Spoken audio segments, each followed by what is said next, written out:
Hello and welcome to unMadeGaming, guys. It is finally Wednesday, and we are back and on time for Blades in the Dark 6 and 20.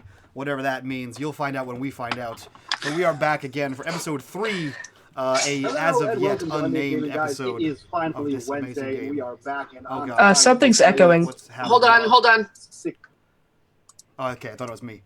This is why we can't have those things, I guys. literally just transferred everything over to OBS Studio, and it's already been fucking up. So I was like, no, panic. Oh, my fault. That was me. Drop me. the stream. My fault. Fire the klaxons. Oh, it was me. Um, I didn't mute the Twitch. That's all right. Cool. So yeah, we are back, guys, with episode 3 of 6 and 20. This is a show across 2 channels. Actually, I guess it's technically across 3 channels. Video Store Cowboy is a DM or GM or whatever you want to call it here on unMadeGaming, and also tomorrow night on Word Not about So community's Speedruns. acclaim And spreads. speaking of those 2 channels, today and tomorrow is a very special episode, the Christmas special. Not true. A very special episode of 6 and 20, as all proceeds earned today and all proceeds earned tomorrow are going to help Owlbear with some unforeseen, shitty American medical expenses that he has recently accrued. So yeah, all of our proceeds today from anything you guys donate go directly to help get him back on his feet. So feel free to torture us, maim us, etc., etc. Exclamation point 620 allows you to see who we are and what we're playing. Exclamation point Blades lets you see all of the new donation tools you guys get to have specific for Blades in the Dark. So definitely feel free to check those out and harass our Dungeon Master mercilessly, because he loves that kind of thing. And speaking of our Dungeon Master, Johnny, who are you? What are you doing here? And why should anybody care? I'm Johnny. I run the Video Store Cowboy channel, and I am everything else here. And yes, you do make my life a living hell. I got to tell you, you guys make my life a living hell the entire week. It's not just like game time tonight and game time tomorrow night. It's, hey, can I do this? Or hey, what about this? Oh, hey, what about that? You know, so yeah, this never stops. You guys get to go home.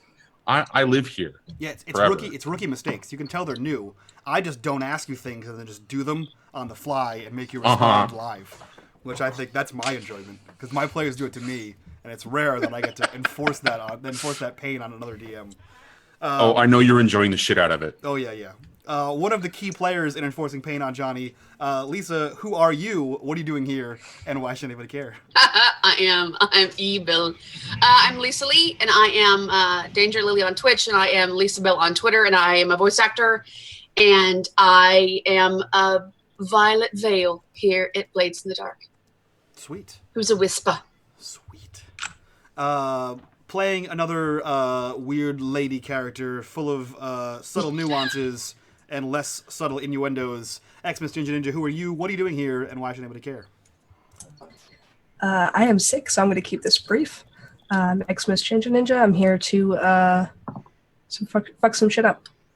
And my character, I'm pretty, I'm pretty pumped to get a little more into my character's backstory, and we got some surprises coming up. Sweet. And a man of few words and many mysteries. Slade, Quick Dice Gaming, who are you? What are you doing here? And how's that bat cave coming along? Oh, secrets must be kept secret. But yes, I am Slade from Quick Dice Gaming. You can follow me on Twitch, Twitter, all the good places. And I play the awesome Reymond Bowerstone, whose secrets may come unhinged in this game, but we shall see. Something's definitely going to become unhinged. And starting off the night with a donation, this one's for you, Johnny. $10 from Skagath that says, can there be a bearded NPC in the game with a deep, sexy voice that might be a Viking or North kind of cool person? So I believe Skagath wants you to make Skagath in the game. I think Skagath can definitely come into the game. And in fact, we will make that happen at some point tonight. Perfect. So yeah, Johnny, take us away. What are we doing today in Duskfall? Well, so last time we left you guys, you had just successfully completed your first score, which was actually a social engagement, specifically with OC and Reymond going off to do some further digging in looking for, I believe it was Professor Valen. Yes. having successfully gone through that without any fights, the social interaction, roles went your way. You guys you guys essentially got into downtime, which there was payoff. You dealt with some heat and some entanglements. And then we got into the actual downtime actions. And I believe we left off with Violet just finishing up her actions from that period of time. So it really kind of falls on to one of you who wants to go next, so we can start working on downtime stuff. Who wants to go? I will jump right in. His 2 downtime things. The first one is easy for you. He's going to train in prowess, I guess would be. Do I have to give you specifically what he's training in? How does that work? How does training work? So we did a little bit of training last week on the sister game. The way the training works here in the game is you declare that you're going to use a downtime action for training, and then you're going to train a specific, global attribute. One of the 3 attributes, which is you've got insight, prowess, and resolve. Mm-hmm. So you declare what you're going to do with that one downtime action, and then you get an additional XP point put in the tracker specifically for that, whether it's insight, prowess, or resolve. Okay. So it's, if you've got nothing else going on downtime wise, if there's you don't need to do any vice, you don't have any long-term project stuff, it's a great opportunity to speed along your advancement of your character. Yeah, so I think Nyx is going to do twofold. He's going to do a long-term investment, but also in added downtime, he's going to do some training in prowess, because Nyx is a bit of a bruiser and he needs to keep up those beach muscles, and it also helps keep his servitors in line. So he's going to train in prowess, and we are also as shadows, we gain extra XP if we train in prowess, I believe. That's our crew bonus. Okay. So I believe I mark 2 XP for training in prowess. I think that's how okay. It works. Yep, that's exactly what you do. So again, when you actually complete one of those XP blocks, you filled in all of the available pips, then you can advance one of your actions an additional pip. So if, say, you've got, like I was looking at, I believe, somebody's character, it was like 1 in finesse, and if they went through and they did prowess, completed prowess, they could add a second one into finesse, as an example. Okay. And then for his long-term project, I'm not sure if this would be long-term project or this would be acquire an asset. I'll let you make the call. But essentially, he wants to expand his network of intelligence gatherers. So what would be the best way to do that? I know mechanically we have a group of, I think they're called rooks, and they get bigger as we get bigger. But he has more than just the rooks out there that feed him information. Okay, so what are you looking to do with this particular long-term or this benefit, though? So when you gain an asset as a downtime action, it applies to one use. Okay. So, for example, like you're building up to a score, or you have a score in mind, you can acquire an asset. Say maybe you bribe somebody on the blue coats, and they look the other way while you're taking your action on the next score.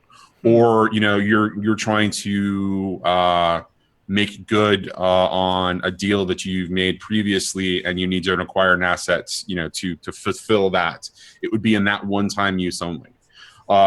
The alternative is long-term projects allow you to cultivate a particular resource or craft an item or that kind of a thing. If you're looking to specifically affect your rook network, though. That's a crew thing, number one, and number two, that is directly tied to your crew, or sorry, your crew tier, the faction tier that which you're associated with. Okay. So then in that case, we are looking for Professor Valen. Guys, remind me what information we have on Valen. I know that he was a frequent purveyor of the red lamp, but what did we find out about him? Did we ever go back to I don't think we ever went back to tell them. We went to get drinks and wait for them at the Vale. I think it's assumed that we're all together at the Vale now, or okay. So the last thing that we found out was Didn't we found out? Oh, I took notes. I gotta go find him. We found out where he was, I thought, or where he might be, like people he might be hanging out with. Yeah. She gave us. What was her name? Madam something crap. I'm so bad with names. Hold on, I got this, guys. I'm on it. It was Madam Teslin. Teslin, that's the one. She ran a brothel in the Red Lamp. Or she ran a brothel called the Red Lamp in, I believe, Silkshore. Yep. To which Professor Valen was a frequent purveyor of that. But that's where my notes end because I wasn't there. She said other people were worried and to go talk to somebody, but I don't remember who she said to talk to. Killing it, guys. We're killing it right now. Red Sashes, or did I make that up? Yes. No, it was. Okay. Nailed it. I wasn't sure if I actually heard that or I made that up entirely. In which she case, said. Oh, okay. Would you like me to fill in some? You got it. Okay, go ahead. I was going to fill in blanks, but Other demonologists are going missing in the last several weeks. The Red Sashes seem to be the ones responsible for snatching them. Professor Valen was a demon theory demonologist, and then a Professor Torin was a practical spirituality and application demonologist that also has gone missing. Okay. And we might go see Madame Levra, who's a medium, and find out more. Right. So in that case, I would acquire an asset. Doesn't have to be one of the rooks. It could just be anyone part of the Underground Homeless Network to become an informant with the Red Sashes. So you want to cultivate an asset with the Red Sashes? Yeah. Okay. Just to kind of clarify something real quick. So part of that information came from Madame Teslin, and part of that information came from Violet's downtime, where she got in touch with the Dosquil Spectral Society. Yeah, I think the Red Sashes part came from us. That came from us. So from Madame Teslin? Yeah, so that came from Madame Teslin. The details of that scenario, Sashes. Right. So the other aspect came from Violet and her interaction with the Spectral Society, which was the medium also in Silkshore, and the disappearance of Professor Turin as well. Yes. With all that in mind, you want to cultivate an asset. So tell me, what type of asset do you want to cultivate? How do you want to go about this? Essentially, one of the downtrodden utes of Crow's Foot wants to join the Red Sashes, and in his initiation process, he is to report back any information he might hear anyone over, talking too loudly about regarding a Professor Valen or any other relevant names that I know. Does that make sense?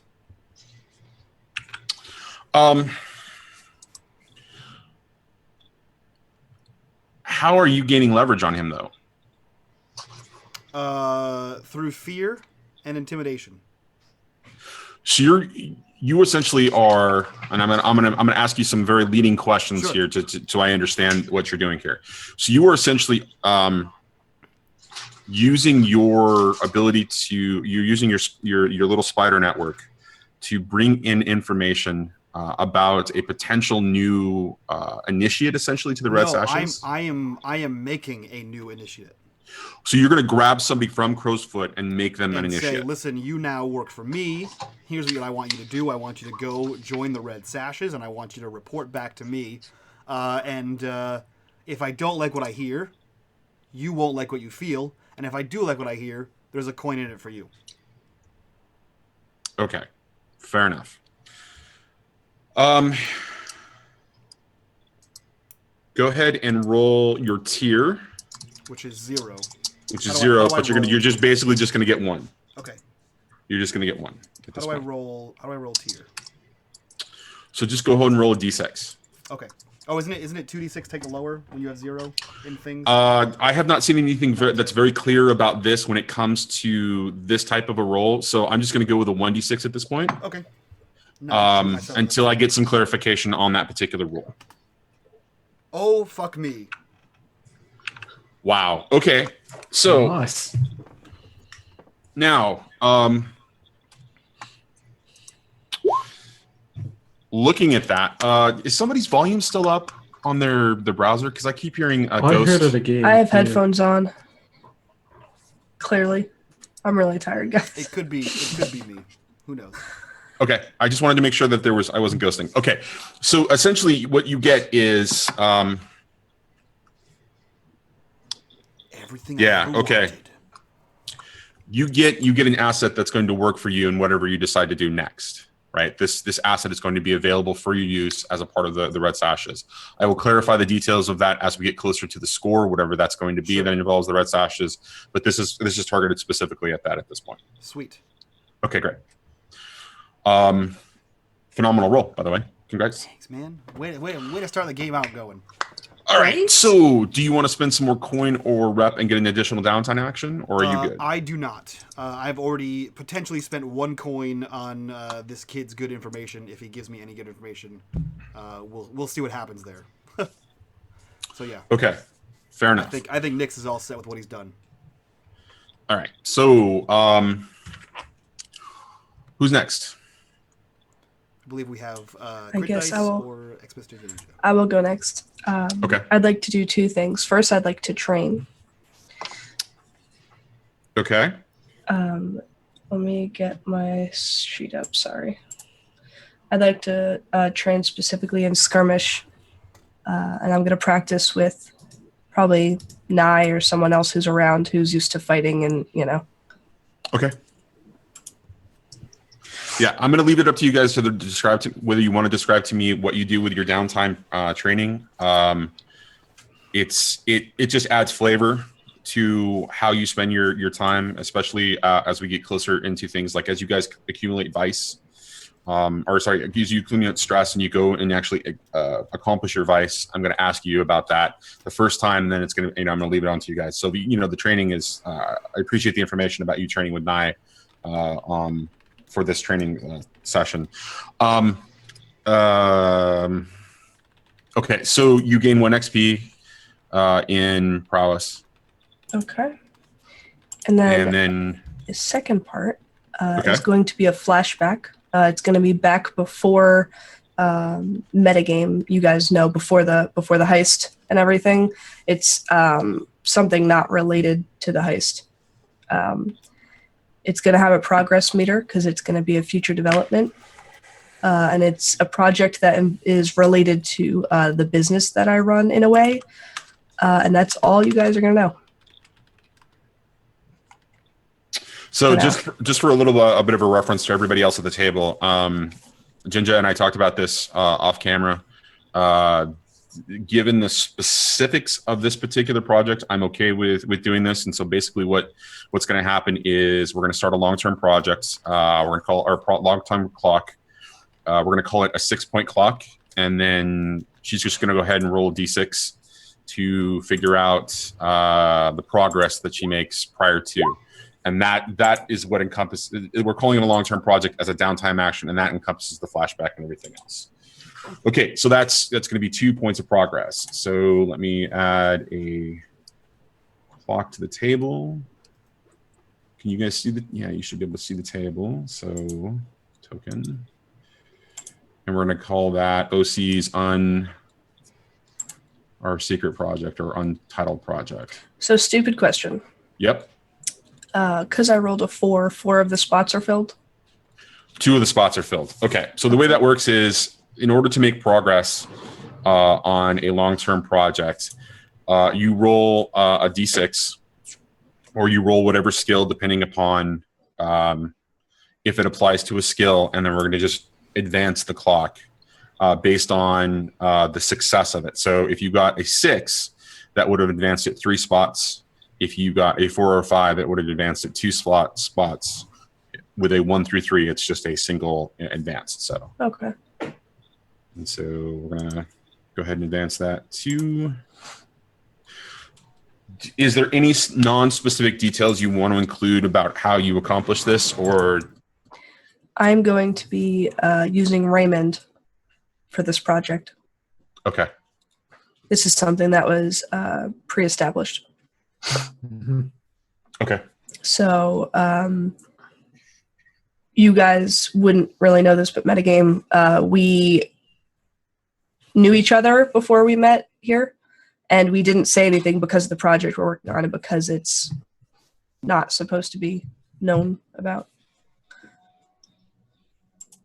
So we just acted like, okay, you know, we're not friends or anything. We're just working on a project together. So it makes sense that we wouldn't really, you know, be, oh, hey, how are you? Long time no see. Long time no see. Okay, great. All right, that's, whoops, come on, stop that.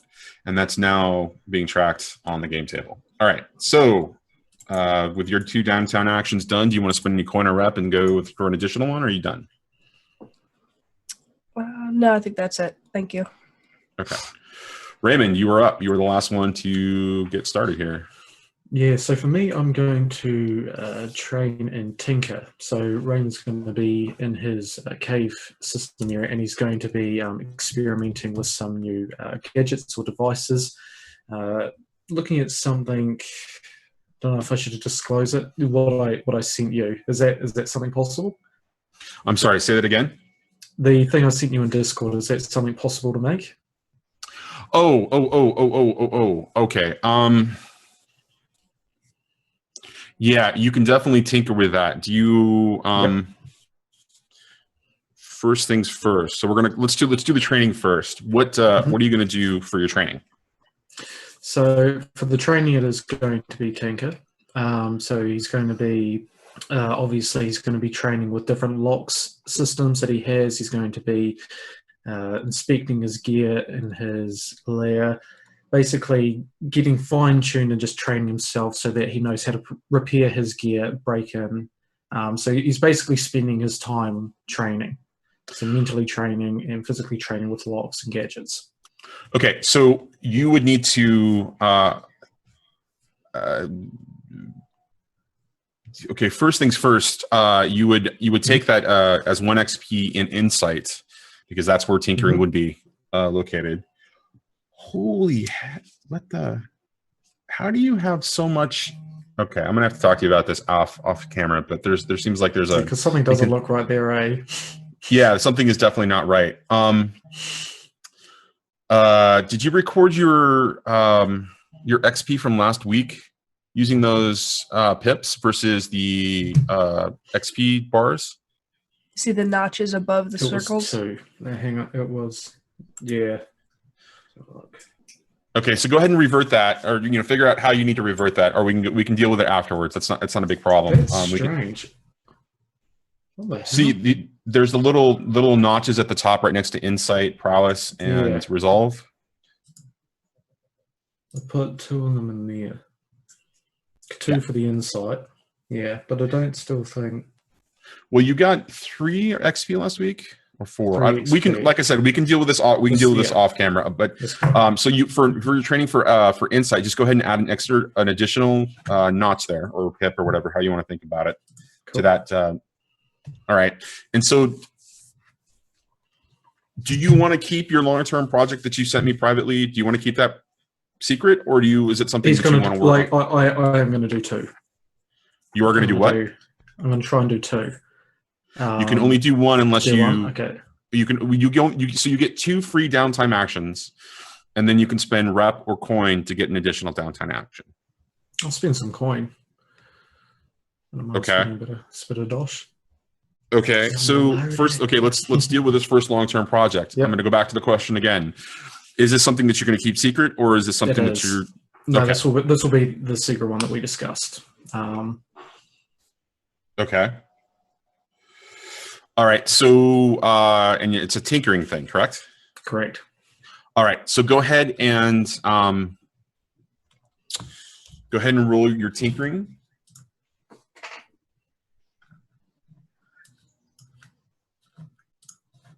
What position?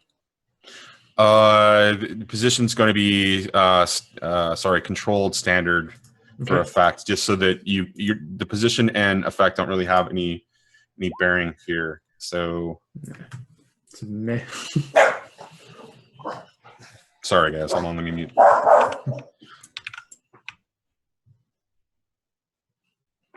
Sorry about that. Okay, so you got a what? You got a 4. All right, so you advanced twice. So 2 pips along that, and we're going to call that the secret project, Slade's or the Reymond secret project. Endowment. And then you're going to spend an additional coin, specifically for what? What's your additional downtime action? So the additional downtime action is I'm also wanting to train and study. Do you want to go sort that out? It's all good. I'm sorry, say that again. So you're going to change for an additional, you're going to train something. What are you training? Additional insight. Of insight? Study. Okay. Okay, so you're working on your tinkering and you're working on your studying, and that'll give you an additional XP notch in insight at this point. Yep. Okay. And that I'm assuming, so mark that off, mark 1 coin off of your character sheet. Do you want to do anything else? I think I will leave it there. I think that's good enough there. Okay, great. Now we're going to shift from downtime into essentially free play. What do you guys want to do next? How do you want to proceed?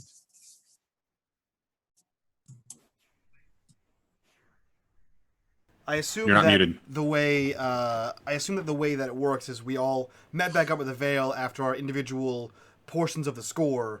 Then we did our downtime, so none of us really know what Violette found out from the Equestrian Society or whatever. Well, so this is where it becomes a little vague, right? Downtime is downtime. It can take, a short period of time, or it can take an extended period of time between scores, right? A lot of your project itself, actually, or your asset acquisition was based on, or some of your information was based on, I thought, Violette's. No, mine was based on what OC and Bowerstone found. Okay. The other group. Yeah, they found the red Finding out. sashes. All the rest of the medium and the other professor was all found by Violet.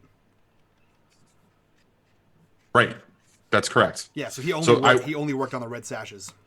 Okay, so he only worked on the element that involved the red sashes directly as the asset. Okay, all right. So downtime is, it's ephemeral. It can be, a day. It can be a week. It could even be a month, depending upon how this all works.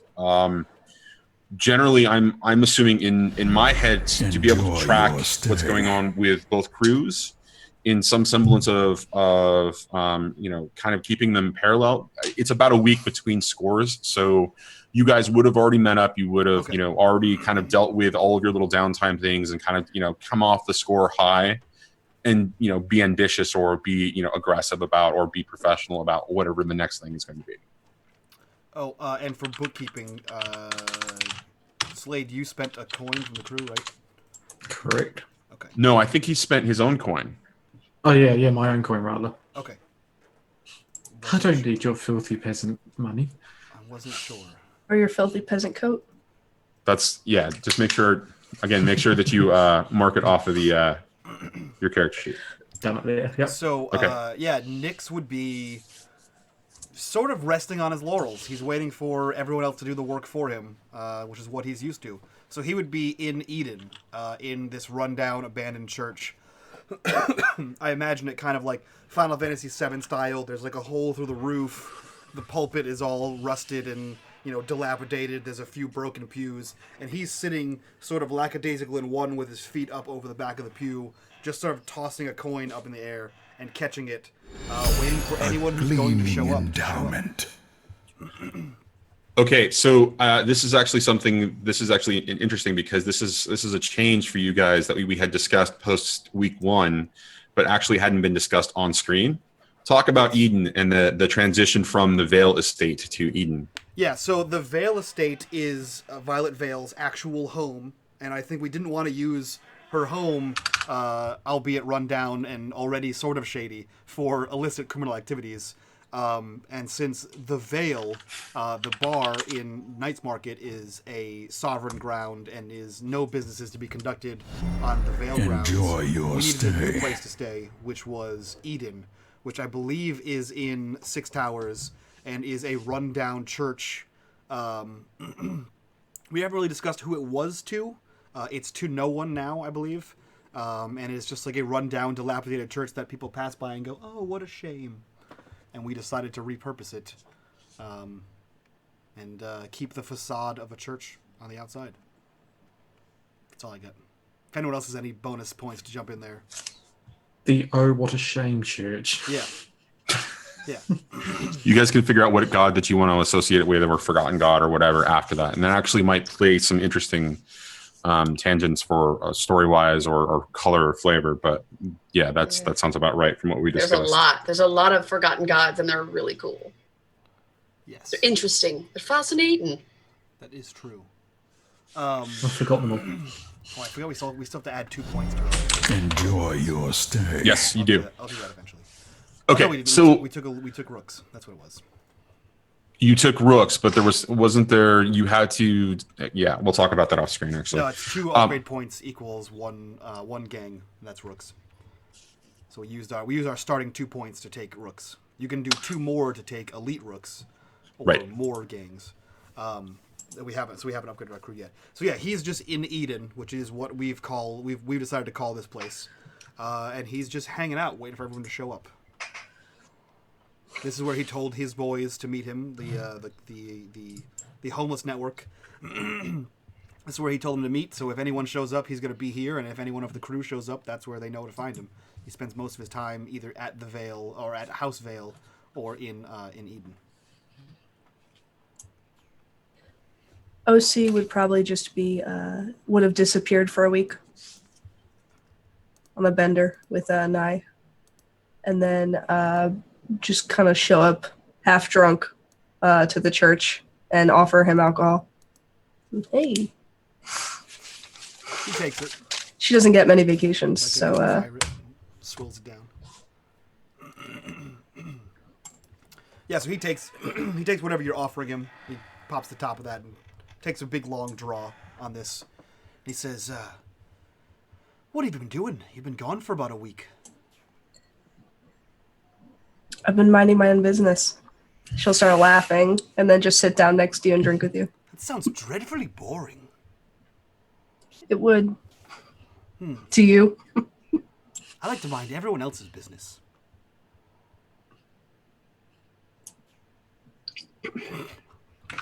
Okay, Is there anyone so else? I'm gonna jump in here real quick and ask. So you do your dick. That's right. He adjusts his coat. I'm gonna jump in and ask Violet and Reymond. Basically, I mean, between the training montages and the time that Violet spent, are you going to reconnect with them? Does the crew actually spend a lot of time together, or would they spend a lot of time together? Given that you've just basically come together and accomplish your first score, would there be any celebratory, or would it be all work? For Reymond, it would mostly be work. He's got to be focused, especially with just the coming projects that he has, and especially since this book is dealing on his family, he would view it as a pretty high importance. So he's not so much in the, it's Friday, let's have drinks, guys, type mood just yet.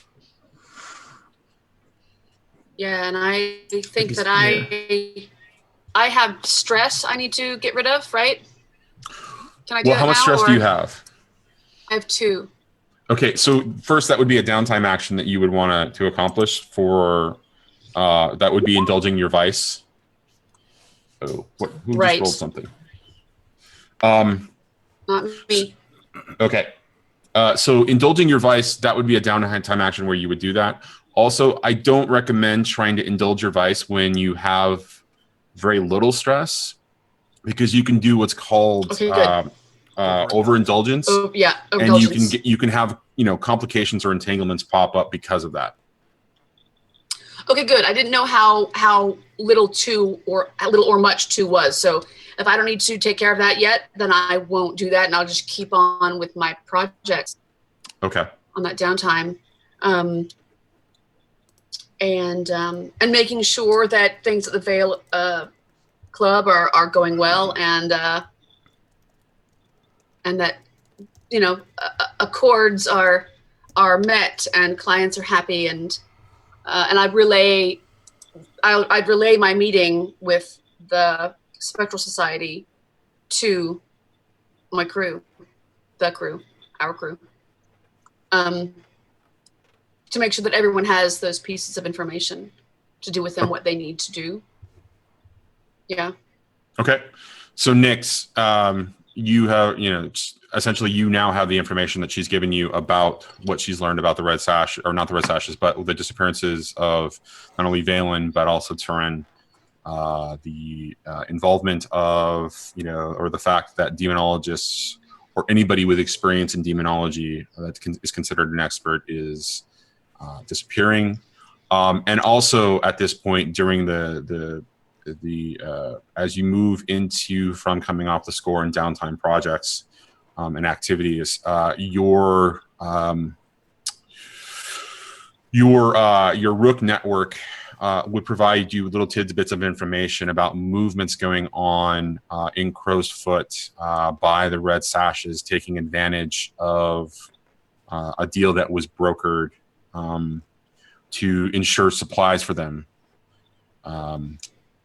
coming out of the docks by another, by somebody who appears to be working for them, and that it's strengthened their position inside of Crow's Foot at this point. So they have a contract with someone else. You would have heard about that. Okay. With another crew for supplies. And the crew is coming out of the docks.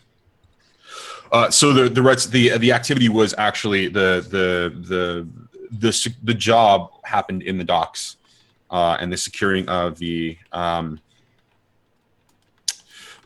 supplies basically involved a lesser group working for the Red Sashes at that point.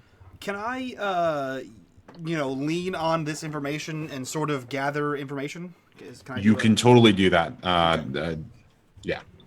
How do you want to go? What are you looking for, or what are you looking to accomplish with that? I kind of want to know what this was. If the Red Sashes are acquiring people, and now they're acquiring supplies, I either want to know why, or what, or both. Okay. What they're acquiring, why they're acquiring it, or both of those things. So one is more of a factual kind of a thing. One is going to be probably be exploring more information or trying to figure out how to acquire that information. So which do you want to accomplish first, and how do you want to accomplish it? I guess the easiest thing to accomplish would be what supplies were they transporting? And I guess it depends on how long ago this was. Because if it was a common item, I guess his little rook inside, his little spy inside the Red Sashes would know at least some kind of idea what they were transporting. That's definitely the case. But again, that's the kind of thing. So your asset really, falls into a situation where it's kind of like a one awesome use kind of a situation. You may not want to just use it on, some information gathering. Okay. That's fine. But with that being said, you can definitely have your Rook network, do some sort of, essentially take an action. Yeah. So, we're friends with the cabbies, to start with, and the cabbies sort of their own eyes and ears network all around the city. They're the ones that actually helped us acquire the Rooks. So I think if anyone might know something, the cabbies might. So he might have one of his Rooks go speak to a cabbie and say, hey, have you seen anything going on? I heard X, Y, and Z. Since we're on favorable terms, if someone's moving cargo through the city and they're not using the cabbie network, what's that about? Okay, so It's true. Are you going to lead this as a group action, or are you going to participate alongside of this, or is this something you're just going to send the cohorts off to do themselves? I think if we're interacting with the cabbies, I think Nix would go himself. This would be a direct interaction. Nix would make a public appearance for this one. Okay, so then is it a working alongside or a command kind of a situation? Neither. I think he would leave. He would take the information from the rooks, and then he would go himself, leaving the rooks. Oh, you would go yourself to the cabbies. Yeah, 1-on-1 to the cabbies. Okay, so all right, explain to me how you're going to approach one of the cabbies. Do you have a particular contact in mind? I don't. We didn't discuss a name for any of them. We just know that we have +1 favor with the cabbies. They help us get our rooks. So assuming that the cabbies themselves aren't hard to find, given what they do in the city. They're all over the city, absolutely. Yeah. He would probably just go to get in one, literally get in a cab. And I assume he would kind of know what to say to request an audience. And he would say that. He would say... an audience with who? I guess whoever's in charge. Someone that would know something. Because, the bottom rung cabbies wouldn't know all of the information that some upper echelon member would know. Not necessarily the leader, but like a lieutenant of therein. I'm not sure how the cabbie hierarchy works.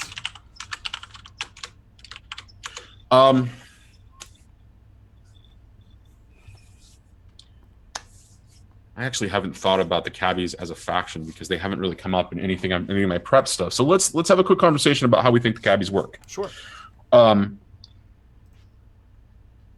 In my mind, the cabbies represent sort of a distributed faction, while not completely organized and centralized necessarily in like a big hierarchical structure. I would assume that there would be people responsible at the district level to make sure everybody is operating within parameters, or doing their job, or keeping up with, and that kind of a thing. So I'm not sure that there would necessarily be something of a stronger structure than that, unless anybody else has any ideas. I was thinking more along the lines of the way cabs work in New York City, where like anyone can be a cab driver, but like if you're an official New York City cab driver, you have that coin. And then like if you don't have the coin, it's kind of like a union kind of thing. So there would be at least either a council, like a union council, or like a union rep, and there'd be like a cabbie rep to make sure like who's getting coins, who's getting official jobs. And then if you're like if you're like an Uber, the Uber of Duskfall cabbies, we blockade your cart and you can't do your actual job. There would have to be at least one focal point, I think. No goats for you. Yeah, no, exactly, because they're the ones that breed the goats. So it's very hard to be a cabbie without a goat. Okay, all right. So as you approach, what district do you approach them in? Do you Six Shores? Do you go someplace else? That's not your. They're pretty much everywhere. So I think he would get in Six Towers, where he is currently. He would get in there, and I assume the thieves' cant is a specific route. I want to go here, then here, and that's how this isn't a business thing. This is a business thing. Okay, fair enough. Nice. All right, so you approach the cab. You approach the carriage that is essentially, and the cabbie kind of jumps down and lets you in, and gets you all squared away into the cab. And he looks at you and he says, "Destination, sir?" He says, "Yes, I'd like to go to Charter Hall by way of the docks through Crowsfoot." Charter Hall through Crowsfoot. That'll cost you pretty a coin. Well, of course. Enjoy your stay. And he gives him an actual coin. Okay. Not whatever the money's called. He kind of looks at it, takes a bite on it, says, "All right, prepare for a long ride." Pockets it. Just settles in casually. You hear the carriage kind of shifts a little bit as you feel the weight of the cabbie kind of get on top of the carriage, and it's an enclosed kind of a thing, because even though the Duskfall is always at night and there's no glaring sun, but it is cold because there's always a mist or rain or some other element that is harsh in the night's air. So the cab is kind of closed, and you feel the weight, and the cabbie sits down, and you hear a clicking noise as he makes a clicking noise with his mouth, and you feel the lurch of the carriage as the goat begins to kind of drag or pull the carriage through. You feel the twists and turns through the different districts as you make your way to wherever this destination is that he's taking you. As you get through probably 45 minutes of a ride, you hear a knock, and then a pause, and another knock, and you know that that's the signal that your approach has been recognized, and that you will arrive at your destination within 5 minutes. This is a predetermined signal to indicate trouble or other types of thing. It goes along with the informal cabbie communication that happens when you take a particular route, or there's this or there's that. There's a knock for blue coats. There's a knock for scoundrels, that kind of a thing. So okay. And as the cab kind of just comes to a halt, you hear the goat making noises complaining because it's hungry, and the carriage kind of shakes a little bit because these ghosts happen to be at least 10 feet tall, and they're quite large, muscular creatures. And the door opens, and you find yourself actually in Six Towers still. Very close, though, at a tavern that you don't know, you've never been here before. Okay. It's called the Snaggletooth, and it is basically on the north end towards the abandoned. Here, let me bring up the map on the thing so you guys can actually see what I'm talking about. All right, let's go there. So it's kind of over here, very close to the canal's edge towards the north side where the Lost District is. And you can see in the distance the electroplasmic barrier that is the lightning barrier that protects Duskfall. And it gives off this dull purple hue coming from that distance.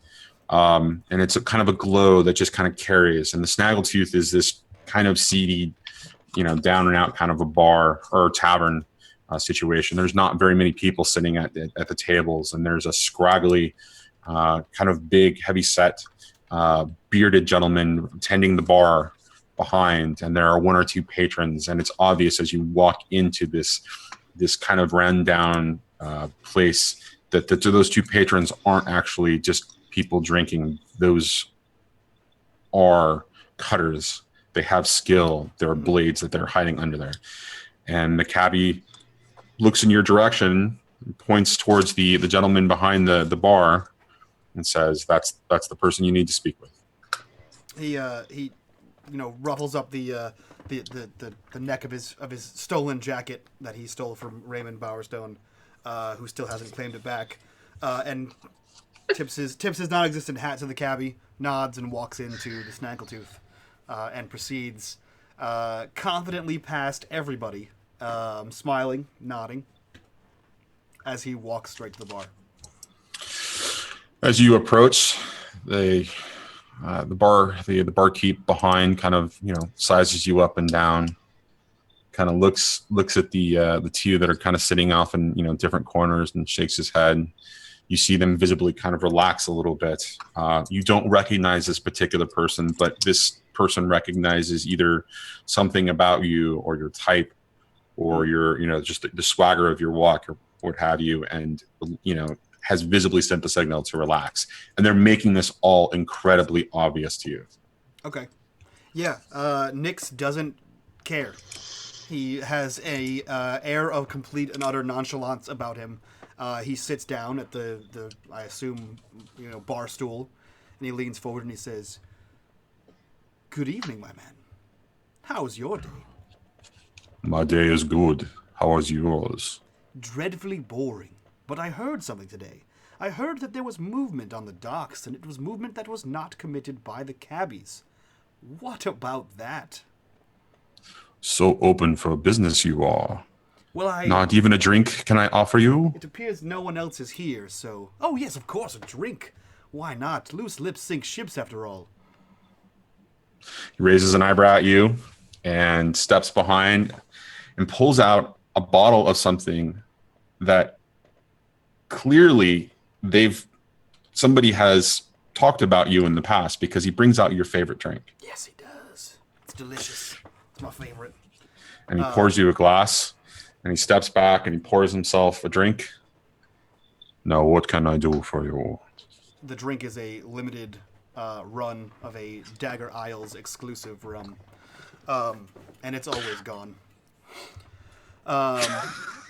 He looks to him and he says, I heard that a particular group out of Crowsfoot was moving cargo from the docks, and that you and your friends were cut out of the deal.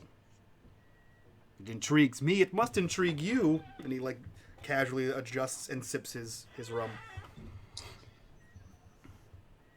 We have no exclusive contracts in the docks, Enjoy your stay. but we usually do move the cargo, He says, but yes, not always. But not even coming to you. It's a step on toes if I've ever seen one.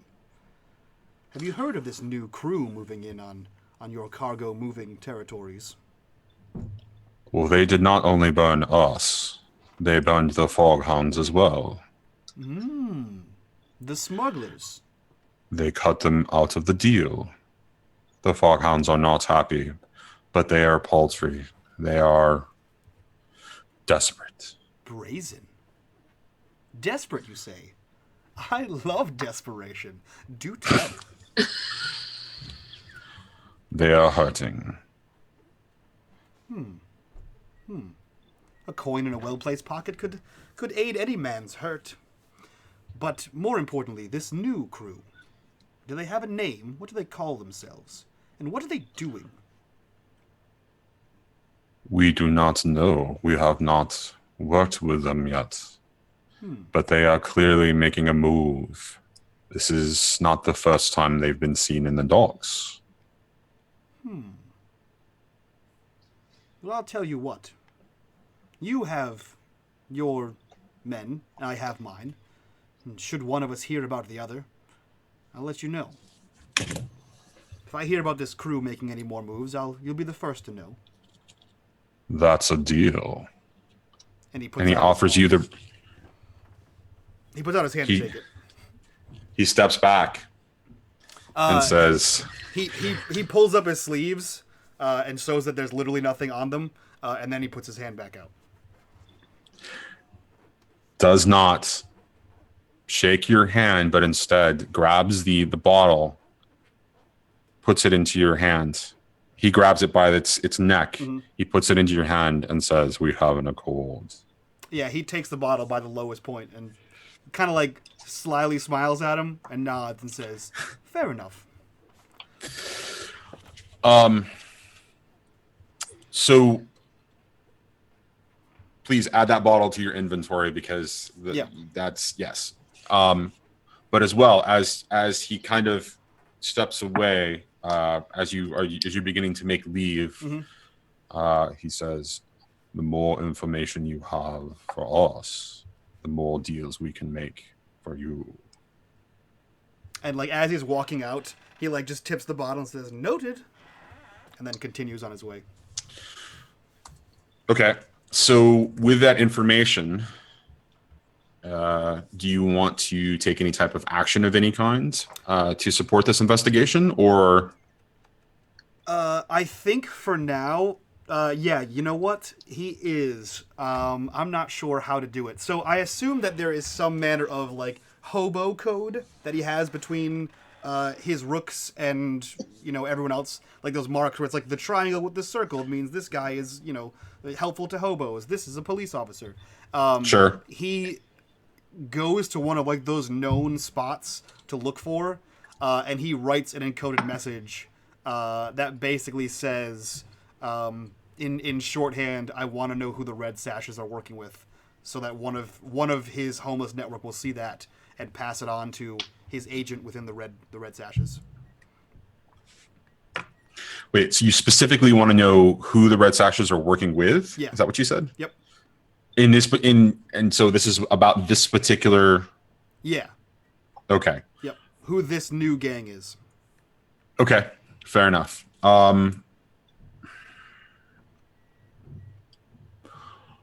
I'm not going to have you make a roll right now. I'm going to just note that that's happened, okay. And then depending upon how the rest of this free play proceeds, I will go ahead and have you, depending upon how the score develops, there might be a roll involved at that point. Sure. But at this right now, yeah, we're just not going to do anything Sounds there good. With that. And then he'll make his way back to. I mean, it's walking distance, so he'll just casually stroll, sipping on his rum, back to Eden. To relay this information to everyone else. Oh, so you're going to walk. You're not going to take a cab. I mean, I assume that the cabbie left, and yeah, but really it's like 2 blocks from where he was previously. So he's just going to take a walk. That way he can scout out the perfect building to write his little symbol on, and then keep on keeping on. Okay, fair enough. While this is all going on and you're doing that, a courier brings a sealed letter to Violet. I was just going to check my mail. So you receive it at the Vale Estate, and it's in a familiar script that you haven't seen in an incredibly long time. Oh, I definitely want to open that and see what it says. Okay. As you open it, you see the following. Dear cousin, it's been years since our last correspondence, and I realize we left things unsettled. I write to you now, not about that old dispute, but in desperation. Your guidance in the past has proved invaluable, and I need your help. Can we meet? And it is signed Margette, spelled MARGETTE. Is Margette actually a cousin? Is it really Yes. family, or is it someone that I know? This is family. Okay. This is a distant cousin. Okay, so let's talk a little bit about the Vale family as it stands that are living. You are, as I assume, just you and your brother, right? And you were the last 2 surviving of your line of the Vale, right? Right. Okay, this would be that I know of. Right. Well, this would be a distant cousin that you haven't seen in years since your mom or your mother or father have died, and they were another line of the Vale family, but they had taken on various, through marriage and everything else, there had been some name changes to, last name. But you do remember Margette. Margette, when you were children, you were constantly bickering and fighting, and there was a conflict that we can always come up with at some point, as when you were a teenager, that just a young teenager that just basically separated the 2 of you. She stole my man. All right. I also want to look at this letter with a little bit of sight, a little bit of attunement. Okay. And see if there's anything else written in that note. All right, so why don't you go ahead and roll us an attune? And how are you going about doing this? Again, going back to the fact that when you see the ghost field, it's in gradient, so you can casually or you can passively just kind of enter it and see various levels of it. So just kind of describe to me what's going on there, plus where, if you're going back to your special study and doing anything in there or what have you. I'm at the Vale right now, right? I'm at the Vale. That's the message came to my house, or the Vale? No, it came to the Vale Estate. It came to the Vale Estate, specifically to the Vale Estate. Okay. I am going to find a spiritually quiet corner, because I don't really want Mabel or a butler or Lola or anyone else to kind of read this over my shoulder, just in case. I just want a little time to my own. Like find a little nook in the conservatory or something, and surreptitiously, subtly, just kind of phase in a couple degrees and take a look. As I think I might do with any kind of mail, any kind of letters, just to make sure there's nothing like PS written in it. Okay. So go ahead and make an attune roll. And I believe the situation's definitely going to be controlled. And while she's making that attune roll, we hit 5 out of 5 followers, so everyone has +1 position. Sweet. I can change that 3 to a 4. I'm sorry, what? I can change that 3 to a 4.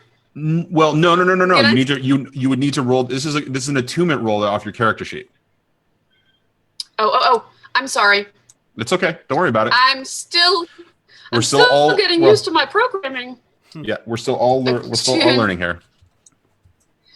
You said controlled. Yep. Submit. And then I think this is going to be standard? limited. I think this is going to be limited. So you now have 1 extra position, Lisa. So you could make it a change that standard. limited to standard. Yep. Oh, I could. Let's do that. I agree. I like that a lot. Submit, standard, submit. So nothing else to bonus that. Just submit. No bonus dice. Yeah, I would assume that in this particular case, you don't want to push yourself or do anything else like that. So. Yeah, I wouldn't know to do that. Okay. Wow! So, Holy. That's a crit. Yeah, you found out you inherited a house. Right. Please take this airship company. No. Okay. So this I've is inherited a train. What?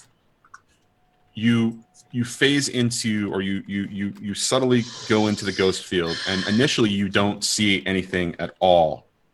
There's no visible writing. There's nothing visible in the ghost field that indicates that there's any additional message. However, you do recognize some of the spectral energy that's associated with this, and it indicates that there is some residual of raw Leviathan blood that has been near this. Wow. And when you think about that, and you get that, you think about Margat, you remember that Margat is the daughter of another distant cousin, Vale, also named Margat, who happens to have been involved in Leviathan hunting at one point in her life. So things are starting to kind of flood back to you, and it's clear that it's actually not clear if this is just coming from Margat herself, your younger cousin, or if your cousin, or if this is your aunt, your distant aunt or distant cousin kind of a situation. We can talk about how that actually plays into, your family hierarchy or whatever. But this is like, so it's obvious that there is, this was written on a Leviathan hunter ship based on that residue or what have you. So, okay.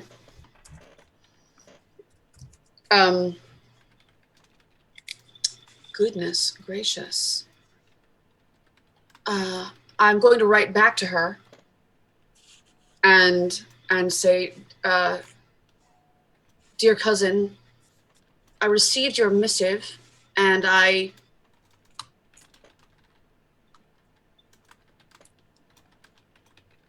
cannot turn away your plea. I'd like to help if I can. Please tell me what steps I can take to help. Okay. If I can hunt down a solution for you, I'm glad to do so.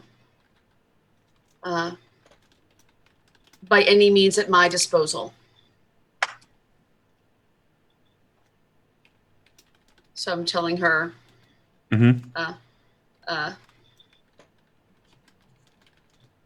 Yes, you do want to meet. Do you specify a time and a place? I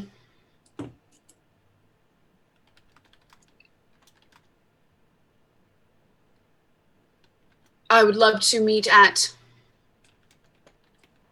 Please have tea with me in the Vale. Okay. Any afternoon, any time would be fine. Anytime. This is desperation. I'm not gonna give her hours. I'm just gonna give her meet me at the Vale, and that's neutral ground. No one can touch us. Okay. She doesn't have to worry about anyone following her to the estate. Okay. All right. So, and I assume that you just send that off? I'm gonna send that off with a pressed into the note a little radiant orchid, a little radiant energy violet. Okay. From the greenhouse. Okay. All right. So that goes off, and we're going to cut just for a second. We're about an hour in, just a little over an hour in, and there's not a score that's kind of made itself obvious yet. Is there anything that people want to start exploring? Or should I just cut to what's going on with Violet and her cousin here? I just kind of want to give you guys an opportunity to take a little bit more control over your fate as a crew right now. I think when Nyx gets back to talk to everybody at wherever they're at, I would assume the Vale. Yeah. He would sort of give out the information he's had that there is another crew. There's another new crew in town making waves and stepping on toes. They're not going about their business in a manner in which, we do our business. And that they are working with the Red Sashes. And they have already pissed off the Foghounds and the Cabbies. Who of which are our allies, and that I think I would I think I would not let anyone know that I have an in the Red Sashes, but I would say that if the Red Sashes are kidnapping these men, we need to figure out why. More importantly, we need to get Valen back, Absolutely. But also we need to figure out why. Yeah. If I knew that, I would definitely... Go ahead, OC. Sorry. OC would probably just be waiting to see who would show up and announce that she was going to go scout out their base, if she could. The Red Sashes base? Yeah. From outside, yeah. Reymond could show up with it. She would probably ask him for help since he's sort of... they just got that information. All right. Yes, let's go and look around. Okay, so to give you a little bit more insight on the situation with the Red Sashes, they are one faction or group currently in a turf war with the Lamp Blacks and the current turf leader, turf owner, the Crows in Crow's Foot. So the Crow's Foot is a district that's currently in a turf war between these three factions. The Red Sashes are currently at an advantage. This would be common knowledge because they're actively engaging and advancing themselves on the streets of Crow's Foot. The Crows are currently losing their hold. And that is in part also due to the fact that the Lamp Blacks are making aggressive inroads in. So the district is kind of divided into three distinct areas of the territory that each hold.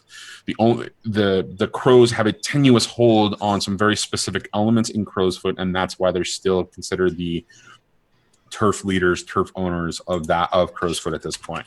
But the Red Sashes are making an aggressive push towards taking real control over it. So with that in mind, if you want to go and try to dig into what's going on at essentially their quote unquote headquarters. Well, that's where he's being held, right? We don't know that. We just know that the That's what Saxons she- are rumored to have taken Okay. Valen. So their base of operations is definitely located in Crow's Foot, and what she told you guys last week was that he was more than likely being held in Crow's Foot by the Red Okay. Sashes. But Crow's Foot is like, you ever see Gangs of New York? That's Crow's Foot. Yeah. Why don't you? So you Like why don't you 5 scroll points. the why Like don't you what? scroll 5 points the map from Gangs of New York. specifically so that they can see it on the at home for everybody else. Mm-hmm. Done and done. Yeah, I was thinking of more of like go at night. Well, I mean it's night, but go at a time where we would think that they would be, there'd be any activity. Maybe go scout it out, like bring like supplies, sit on another rooftop and see if anyone's going in or out, or if there is like another entrance. If it came to that or anything like that. So if you're looking to find, Ooh, if you that gives me an idea. go ahead, before I answer her question, go ahead. See, if you want to do that, I would say we're always getting supplies at the Vale, and I deal with the Hive primarily at the Vale for linens, food, all the sweetmeats and wine that are going to be served at the Vale, and I would love to spike a package so you can watch it. Like if you want to sit on a rooftop and scope it out, I'm going to have the Hive mark a package of wine and see where it goes. Okay. Yeah, we could do that. Of wine Okay. or what else would be really good? Maybe even ammunition. If we're discussing this like in private at the Vale, Nick's as casual as ever, probably boots on the table, leans forward, takes his feet on the table, and says, "Or I could just tell you what building it's in." Do you know which building they would wouldn't be that be holding lovely? prisoners? I mean, I know what building they Gleaming work in. endowment. Well, we all know that. That was she told us where they were. So it's No, she told you they were in Crow's Foot. She didn't tell you what specific building. Well, Belland, why don't you tell us? Were you going to steal another jacket? No, this one fits just fine. It was surprising. I thought it would be roomy around the waist, but no, quite fitting. I'll get you back. Wait a minute. I need to understand this real quick, just for clarification for later because of Reymond. Are Reymond's build and Nyx's build the exact same? similar. I mean, he's not like new Batman. He's like The life stocky. old Batman. Yeah. Okay, I just want to make sure because I can see where this is going to go later. I see what Nyx is doing here. I see what the plan is. If you rip the jacket, I will rip you. Nyx is smaller than you. He's the lithe frame. He's a little top heavy. He's got broad shoulders, but it's roomy. He's got room to grow in here. Gotta have that giant head on those shoulders. Yeah, of Right. course. Well, that's worth another glass of Commodore's Reserve, that Daggerhouse rum you love. So, help yourself. Yeah, well, I could just. What are you looking for inside there? The person that we've been looking for the last week. Right, the professor. Yes. Good. Aye. Yeah, I could just ask. Could you go ask Would you? now? That would be so lovely. I guess so. And he He takes the Word bottle. of our and he community's acclaim spreads. leaves. By all means, you'll be absolutely safe. Don't take any weapons. He's fucked. Well, of course. And Nyx is gonna head out of the bar and go find out for them whether Valen is in here, and I'm gonna call in my favor with my informant inside. That's my one use. I still Okay, so want I'm to sorry, go spike a ahead. package. I Oh, still yeah, want to that's spike a definitely delivery. happening. That's definitely happening. Yeah. Just to make sure, and then we might know because we asked him one question. He's not going to come back with two. So let's find out. Can also put a We bomb can in find it. out that other gang. well, so Not yet. Info first. hold on. Let's see if it hold works. time, hold- And then guys, yes. And then yes. one at a maybe. time, guys. One at a time here. Okay, so just a little bit of clarification. I did a little bit more reading on the asset.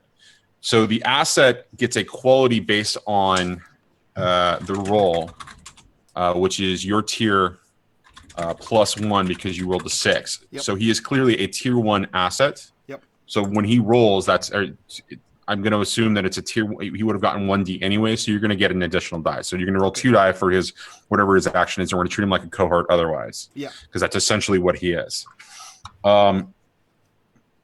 Given the circumstances, I'm also going to give you an option to, at the end of this, for a free downtime action, because I just read this last little bit.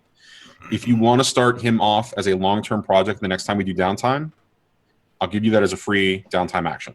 Okay, cool. Yeah. So that you can maintain him this time. Yeah. Well, right. So I mean, because you have it as an option that you can, once you acquire the asset, you can maintain him as a long-term asset. Mm-hmm. But I didn't make that very clear because I hadn't gotten to that part in reading the rules. So I just wanted to clarify that for you. Okay, so go ahead and let's see. You want to bring back the information of where they're centrally located. Yeah. So, real quick, we have a complicated donation, just to go through this. So, Johnny, 2 Gondor's Aids, which pluralized is a terrible name, which you wrote as, introduce an element that changes the outcome of a score at the GM's discretion. This is for you to decide the timing and discretion. And then everyone else... 2 elements? 2 elements for your use that change the outcome of a score. And everyone else, if you would !blades in the chat, the remaining 4 of us get to choose 1 item each from the $5 donation section. Wow. Yep. Wow. And don't forget, 3 of you still have position changes as well. Yes. Yep. Also, I want to give a shout out to Frags, who donated as Fraghetti and Meatballs, which is one of the best things I've ever heard. That's fucking bitchin'. That's awesome.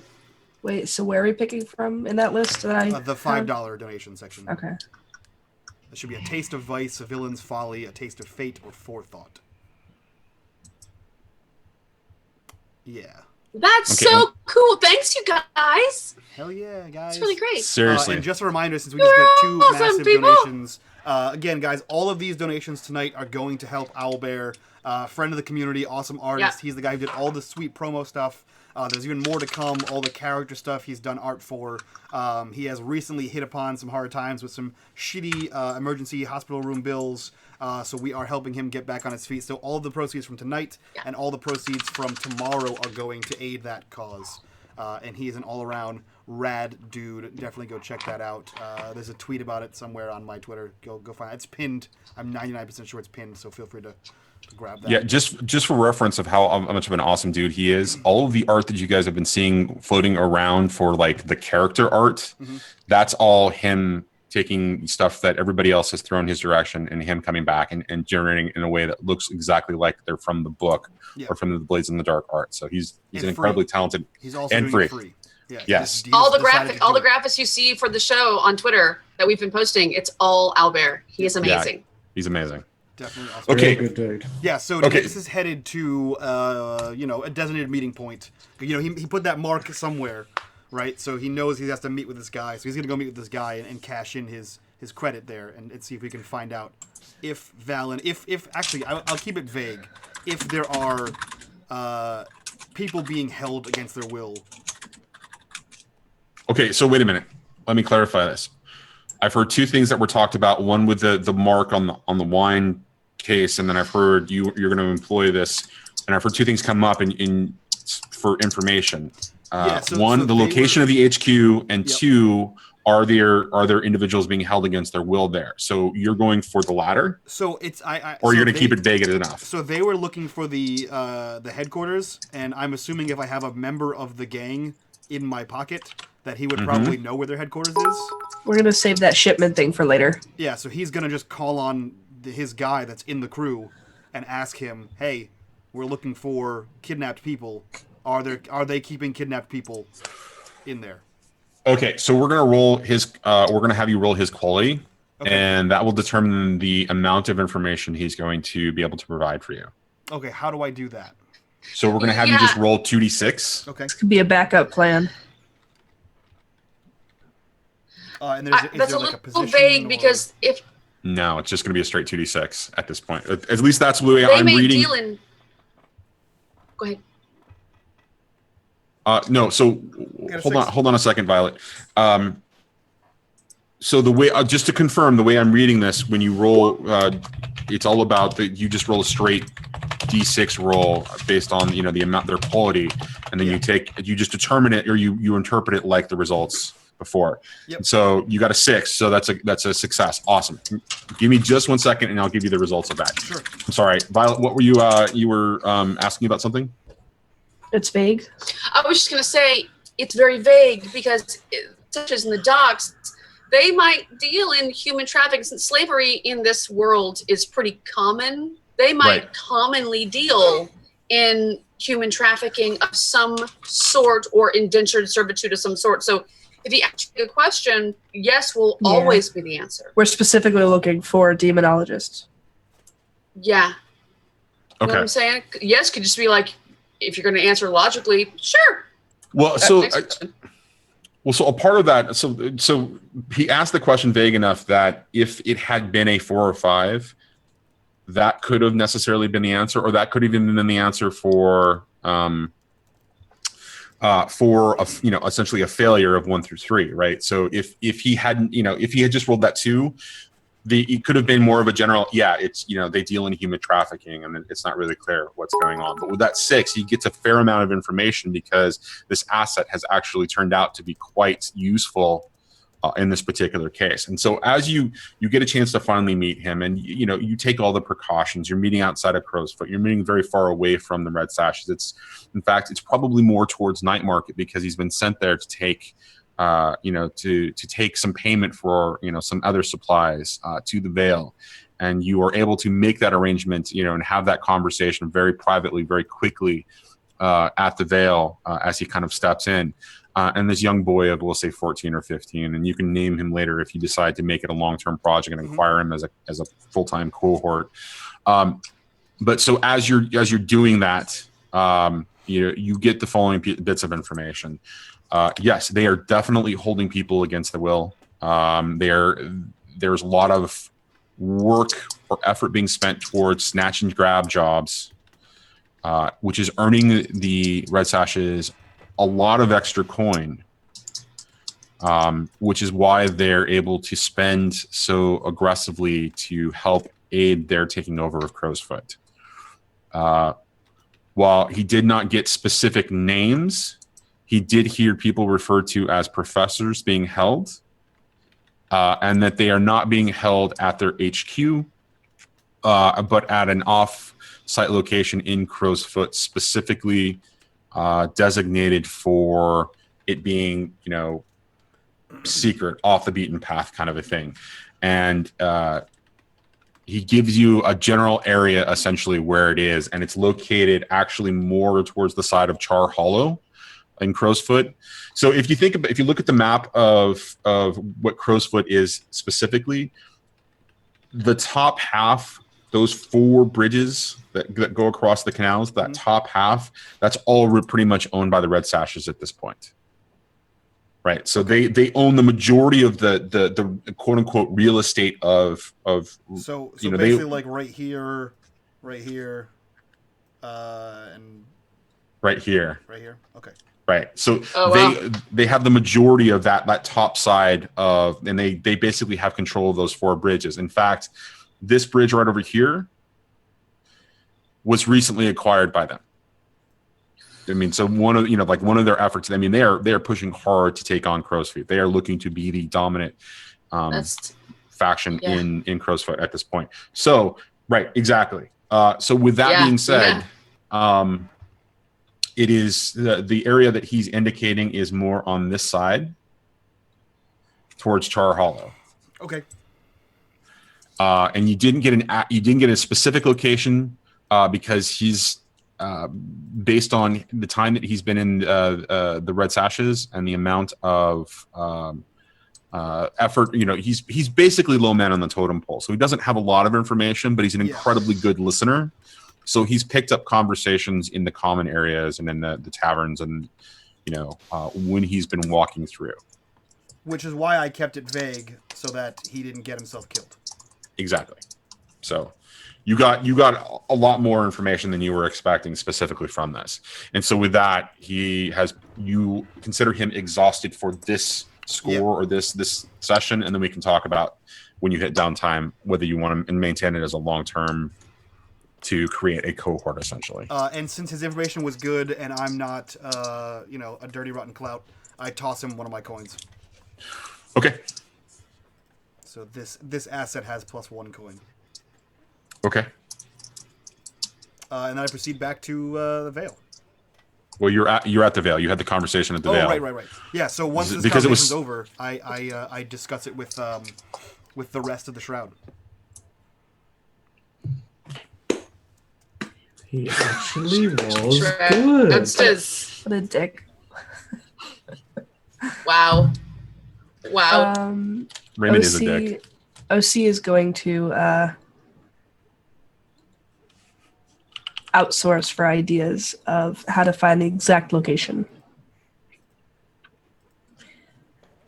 She's offering to go undercover and see what they can find, but no real plan. She's just kind of winging it right now. So as OC I know a guy that can help you. As OC says that, he stops his contact and says, "One more thing. You guys, come to my knowledge that you have just received a large shipment. I would assume emotions are running high and the Sashes could use a few companions." And he motions over to OC. Is that fair? He looks at you wide-eyed for a second, looks back to where you're motioning, gets even more wide-eyed, and gets all bashful. And guys, I can't wink. I don't know how. That's how I wink. Just use your hair to cover the other eye and then just blink. No one will know. Nailed it. He enthusiastically says yes, and as he kind of looks back at OC again. And so Nyx turns over to OC and says, "Well, there's your in and out and in and out." So on and so forth. Remind me to borrow you from any of my establishments for that. And then she's going to turn around and grab Nye, say something quietly to her, and Nye will leave. And ask if he would get in trouble or if he could work a way into just bringing us in to, not into where they're holding them, because that would be a little aggressive.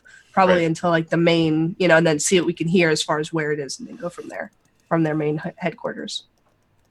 He gets all bashful and a little uncomfortable because you're asking him a very direct question about responsibility that he has none of. I mean, he's essentially came to the Vale to pick up, one particular supply of which he has no idea what's in the package. He just knows that he had to make an exchange and grab this package, and then of course go back to the Red Sash's territory.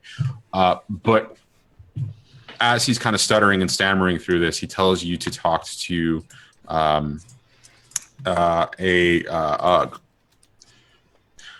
to go to the territory that the Red Sashes control, and to ask for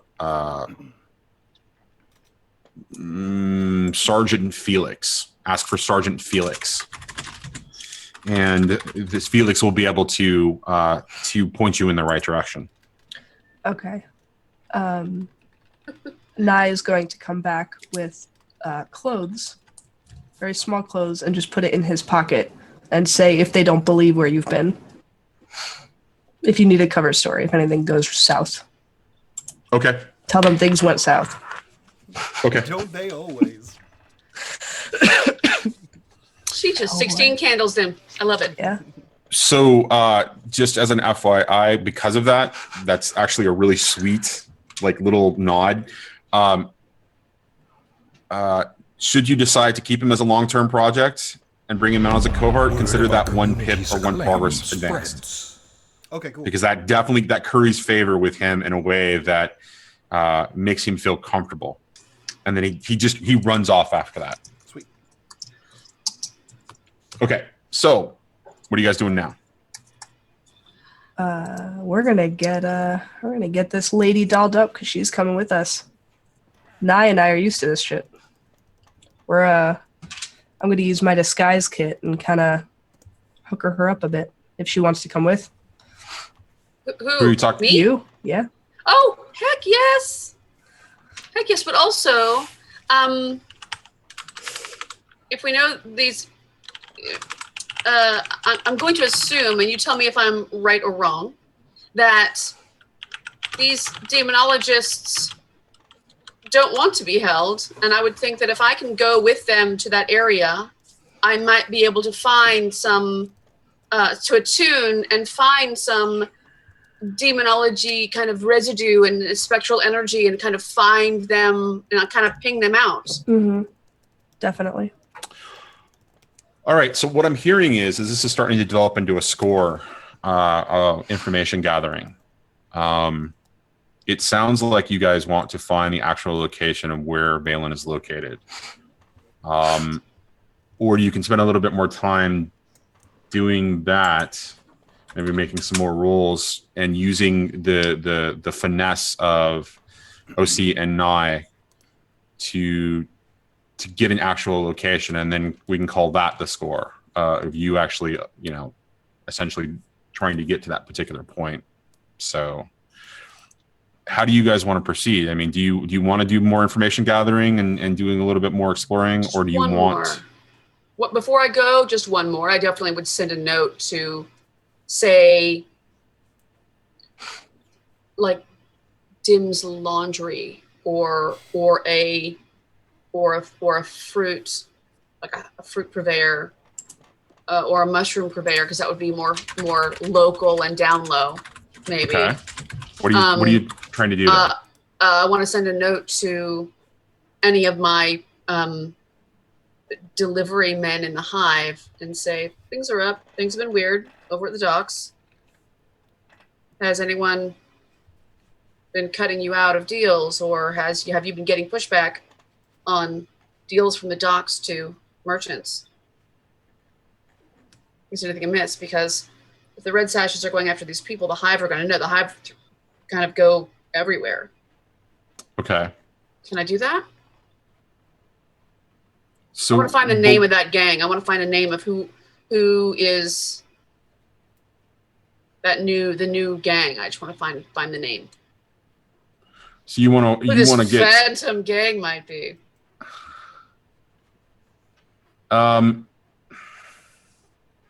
So who specifically are you contacting? If it's are you just who are you sending this specifically to, though? Is it or who represents your contact in the hive? I would say it would be a delivery man who always shows up with linens, wine, fruit, tobacco, that kind of everyday from a mercantile.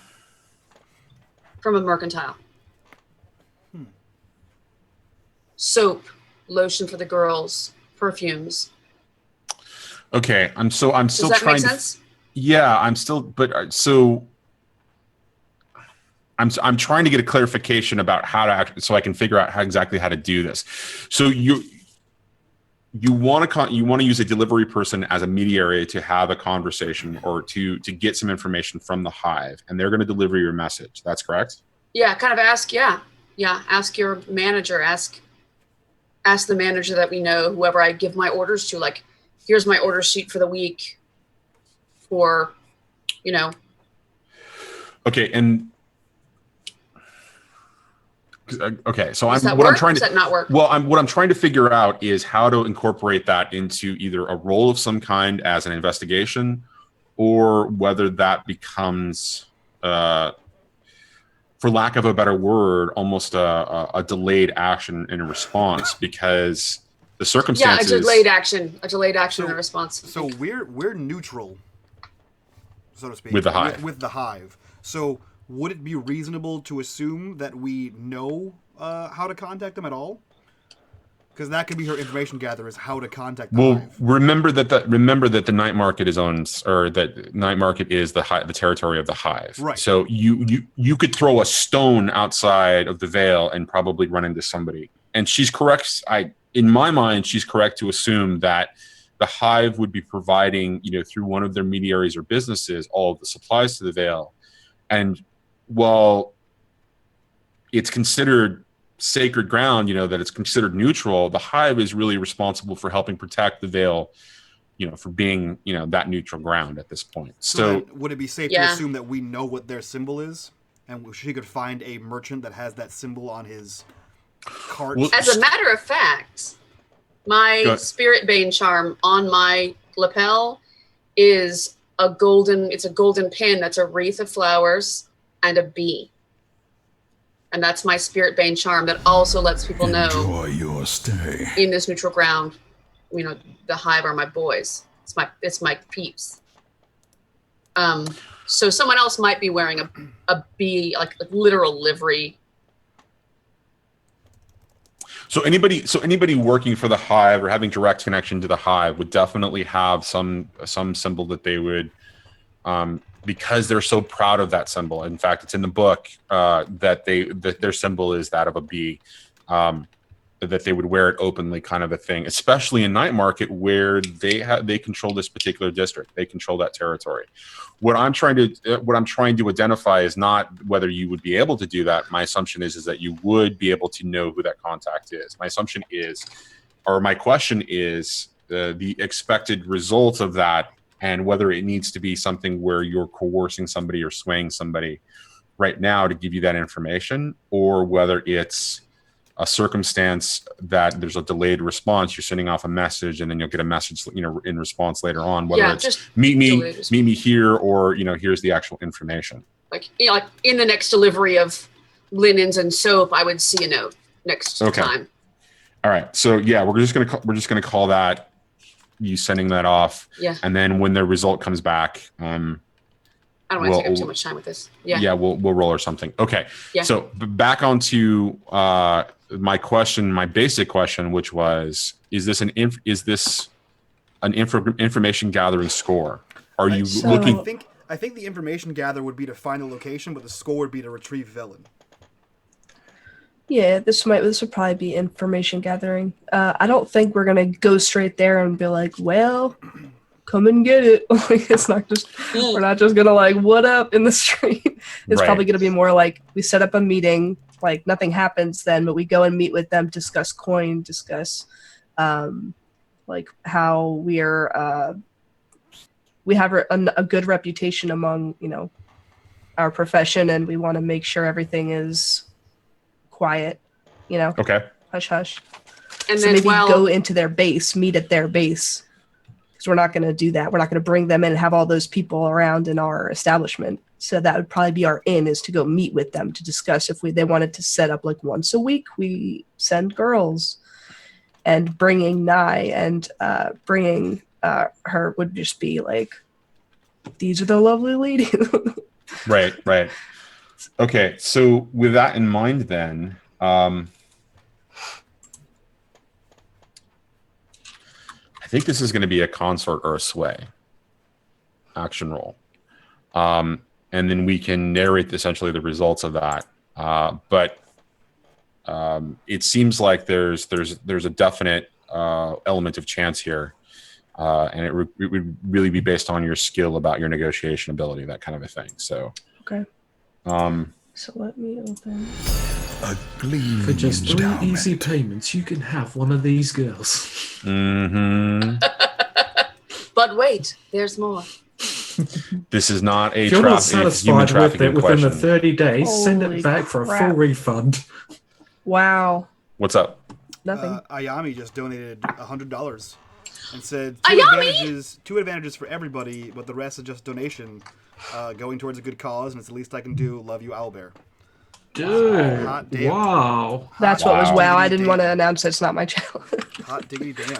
Guys, I believe we have doubled our donation goal for Owlbear. Let's triple it. So that's fucking cool. Ayami, you're amazing. Ayami, Oh my gosh. Actually, Thank you. we are at $250 out of $100, so $50 more, and we have tripled it. You're very the most sweet, we've Ayami. ever. That's the most we ever raised in a single 3-hour stream. This is the average we raise for our 12-hour streams. So guys, you guys are fucking killing it. Ayami is a Killing legend. it. I is legend. God damn. Wow. Right. Okay. So Sorry, I got distracted. No. That's information. That's important. That's important stuff. Sway Okay. or consort? It doesn't really matter. They're both the same for me, to be honest. So sway would be like you trying to convince them, like through guile, whereas consort I think is slightly different than that. I forget. Consort would be like a business meeting. Like if I were to approach it from that way rather than like trying to Heritage, seduce. background, friends, rivals to gain access to resources, information, people, or That's probably places. consort then, right? Yeah, I think Okay. this is definitely falls into consort. So is this controlled? Because they don't. It's just 3 women. It's not. There's no guys going with us. It was just gonna. Well, I was going to say, if this goes south at all, Skurlock or the little lost your children could be on the lookout, and if they give an answer and then they get rowdy or rough, you just be like, they said no, go get Valen. You know what I mean? Yeah. Is that possible? Or you just want to see first? We just want to go and look at first. Well, so I'm not sure I understand the circumstances with what you're talking about. So they need the information about the location still has to be figured out. That's what we're Right. going in there to do, just for Yeah. a meeting. We're going in there to like, so we can spread out a little bit and maybe listen or maybe threaten someone if we can corner someone, whatever we can, whatever we Right, can okay. do once we get in. Okay. So with that in mind, then, yeah, let's just go with the sway, with the consort, and yeah, I definitely think it's going to be controlled. Okay. So, it's a great. I think it's great because we're You think it's a finding out great- where he is because we've come all this way. If it's not, I'm going to use one of my advantages. If that has any bearing.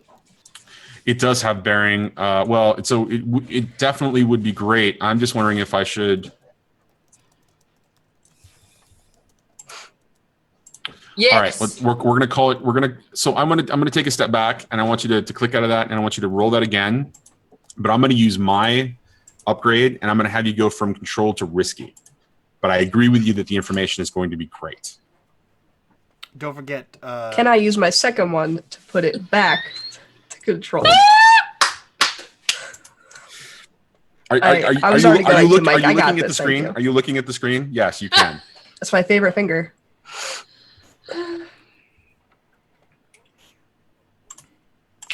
Gonna set that to great. Damn it. And I have 2 people with me. Nye is going. I think Reymond had messaged me. He is going to wait outside on a building nearby with his gizmos and gadgets. He's Kinda actually, like Inspector Gadget. He's going to go plenty. under the guise now. He will be Bowerbomb. So this will be the first time under the mask. What is real quick? What does Bowerbomb look like? Yeah. Looks like a badass. Gleaming endowment. Please describe Bowerbomb's outfit. Okay, so Bowerbomb's outfit would be just black leather, no cape. I've seen The Incredibles. His mask would be that. Okay. His mask would be of an owl. For the sake of it, his mask will be that of an owl. So lining here, but with a gold beak at the top, goggles for the eyes, sort of like welder's goggles, and just a utility belt full of his knickknacks and stuff. All I can think of is the guy who is like, what is he? The owl from fucking The Watchmen. Well, sure, why not? We'll go with that. That's actually not a bad description of what I imagine Bowerbomb to look like, because that's very much the classic vigilante from the golden age of comics. right? So I think that that's probably a really, really, really, really good idea. Cool. So we'll go with that. So I figure we'll have still a working out code the word voice. or like a code gesture. Oh, please don't be what you put in the DMs. Well, so time out for a second. So we're still in this role though, right? Yeah. So he's just gonna be assurance in case it goes south. Waiting on the rooftop next door, like looking through a window, just like making sure we're okay. He's not going to be perching with the gargoyles. Okay, but are we qualifying that as an assist? We don't have to. I already have 2. I have Nye with me. Okay. And then you're coming with me? Okay. So it's a 3 of us, 3 gals. Right, but she's going to provide you with an assist, so that's going to be 1 stress on her, just for that role. Mechanically speaking. Are you okay with that? Me? Yes. Sure. Okay, so take 1 stress and then add that second die to the roll. Yeah, Mike, that's the one. That's the picture. I love it. You're going to hate me, Give but me all the stress. I haven't seen Watchmen yet. It's a lot of blue dick. So I've heard. There's a lot of sway in that, I hear. Yeah. Okay, so I'm gonna stop doing that. Okay, so I'm gonna do 2 bonus dice, right? That's okay? Yes, please. Okay.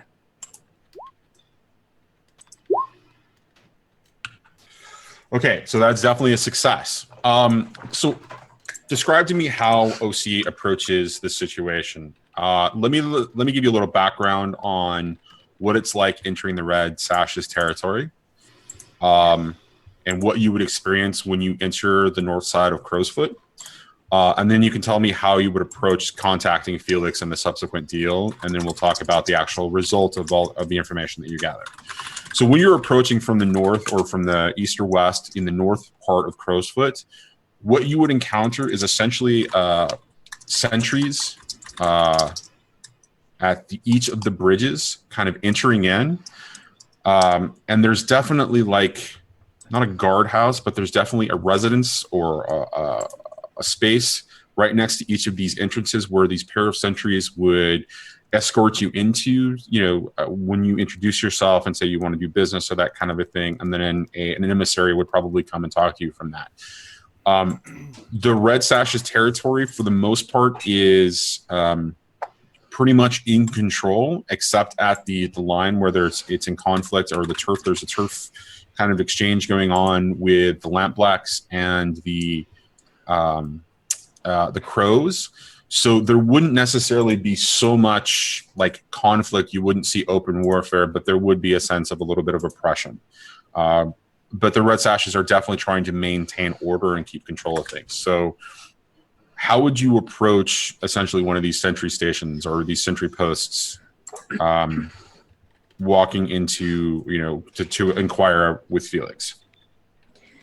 We would probably pull up in one of our nicer carriages, somewhere towards, where they would be admitting people or like stopping people near the building.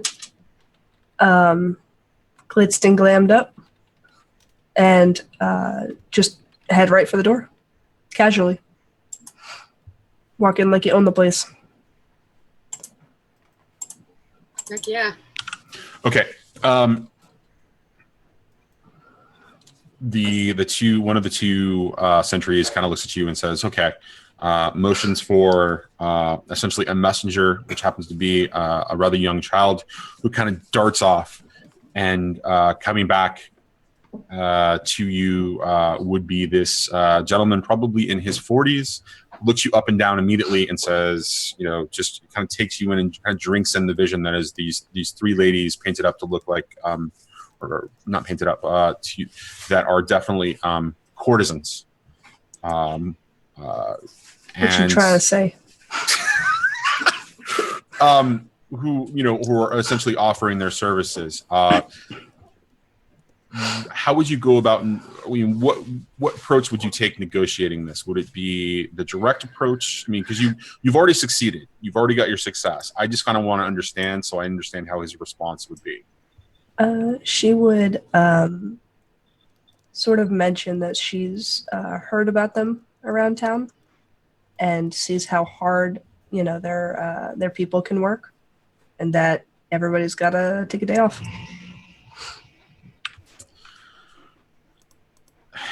He looks at you for a second and says, "That's getting around on the streets that we have coin to spend." I see. Well, yes, we do. We'd like to make arrangements on a weekly basis. Is this inside, by the way? Inside, inside essentially the location with which you were you met. You essentially came into like the guardhouse kind of a situation, the guardhouse residence. This is not actually in their HQ at this point. And he begins to negotiate a location with which the services could be rendered, and it happens to be very close to their HQ, but it wouldn't be kind of a thing that they would do at the official location. But in that negotiation process, he lets slip a number of other, smaller locations that might be a possibility. He's a little absent-minded because he's taking in, he's communicating with 3, radiant women, and that's his disposition and that's his thing. And he's just sort of talking off the head, and he names off 3 or 4 different locations. Okay. And he says, oh, well, this place is, is great, but there's not enough space. No, there's special business here at this particular location. And he names off something that catches your ear. Being very close to Chart Hollow. It's a small residence with a basement and access to the underground tunnels that line Crow's Foot. And he kind of rambles on back and forth, and you negotiate about coin back and forth, and eventually he's like, "Oh, and so we'll see you tomorrow night, then, I suspect." She'll say, "Yes. If we're going to be late, we will send and let you know." She is also going to. I don't know if Violette wants to do this. I was going to make it seem like you had to use the restroom, and then when you leave, you could kind of attune and see if you can feel anything around here. Yes. So we probably would have discussed this in the carriage over, I'm assuming. We're not just standing in front of this guy like, hey, you want to check this place out? Yeah. Absolutely. So, No, I powdered my nose, darling. He says, of course, and he kind of, points you in the direction and motions to a door that essentially leads to a very small water closet that does actually have a rudimentary mirror in it, but it's maybe 4 by 4 max, very tiny, and Sure. it doesn't smell very good because, it's mostly being used by men who are, slobs and kind of low of the low and, drink too much and that kind of a thing. So. Okay. I'll have regular men. Yes, pretty much. Regular dudes. I'll have Nye kind of being overly affectionate and go and pour him a drink and kind of just make sure he doesn't realize that she's probably going to be gone for like 5 or 10 minutes. Okay, so you basically keep him occupied. So the 6 covers that, right? I mean, the success covers that, and you're just chit chatting and talking about services and talking about the conflict and in Crow's Foot and how to keep your girls safe, and all of those little delicacies of negotiation. And Violet, you're able to kind of move off into the water closet, and I assume you're going to attune to the ghost field. Is that? Yes. What are you looking for? I am looking for demonic spectral energy, kind of signatures of. I'm assuming these professors who study and deal in demonology are going to have kind of a little bit of a whereas the ghost field to me is kind of blue-white. I would think that demonic energy, and I think it says somewhere in the book that it's kind of red. Like they have a taint. I wasn't going to say that word, but yeah, like they have kind of like demon taint. So now I know I've said it. So yeah, I'm definitely looking for that kind of demonic spectral energy signatures, and within the ghost field where give me a kind of clock it in the area, see if I can find something that will give us a direction, or if it's even in this basement in this building. And if I need to use my ghost key, is that how that works, to get around or see around? Does that work that way? I'll do that. What's the description on the ghost key? I don't remember the details on it. It opens ghost doors. It opens ghost doors, and I didn't know how literal or lenient that was. Like, because there's a ghost city within this. Yeah, there's the residual energy okay, so talking about the way I see it in my mind, the ghost fields, just around you, there is the physical world, and then there's the residual energy of the that's in the ghost field that represents structures and things, and it's a matter of having to attune to a very particular time or a place, where you're kind of just kind of looking at around you, but you would still see the basic walls around you if you're just attuned to that environment. My understanding, though, is you're looking for any energy or any spectral energy that may have a demonic taint to it. What are we talking about, though, from a ghost field perspective? Are you just looking into the ghost field, or is this the kind of thing where you're almost like astral projecting? I'm almost going to be astral projecting. This is probably going to be a much deeper. I want to be able to see the ghost field and these ghost things kind of through these walls. I'm assuming, like, if I'm in a present day water closet and I go into the ghost field, did this used to be the pantry? Did this used to be part of a parlor? And if does that parlor have a door in the ghost field that I can use my key and walk out of the door and go check out the rest of the ghost building? So I believe I am like travel around. I believe I'm the only person in the 6 and 20 universe that has used a ghost key. And the way we used it last time is like all of the ghost energy permeates all the physical buildings. So even if you like knock down House Vale, there'll still be like a ghost echo of that place. So the way we used the ghost key before is you can physically lock your door, but people like you can pass into the ghost field and walk through physical doors. But if you if you spiritually lock your ghost door, you can't. So if there's an actual door, you can get past it, but if there's a ghost door blocking you, you need your key to get through. So you can block it twofold. It's like having what are those bars on your car? So in that one shot, in that score, when Mike's character astral projected, essentially when he left the body and went, there were two obstacles there. There was one that was a physical obstacle that also had essentially a spectral lock on it, which is one of the places where he could have used his key. I don't think he used it on that. I think he used it on the actual cabinet. Yeah. Right. So, and then there was like a cabinet that also had a lock that had the 3 books, which contained the ledger, the one, the first, the book that, that this all started with. Codex. Yes. Yeah. And so that, that he used the key to do that. So you'd have to encounter essentially a lock of some kind. Okay. A spectral lock of some kind for that ghost key to actually work. Now, with all that in mind, taking you back to your attunement roll and astral projecting. So yes, let's just do that, and let's see where you end up, and we'll figure out the results and how much time you're actually going to be able to get based on the result, because Nye and OC are currently doing team distraction. Right. You still have to attune. You still have to account for what else you might encounter in the ghost field inside of Crow's Foot. So that will be controlled. If you want to give it risky, I want to up one of my advantages to controlled. I would say that it's risky just in general, given that this is probably unfamiliar territory. Okay. And if you want to drop it back to controlled, that's perfectly fine. I'm not gonna jump and have that go back. That's perfectly fine. We'll just say that you have such great control over your ability to enter the ghost field that you can do it quicker than you would expect.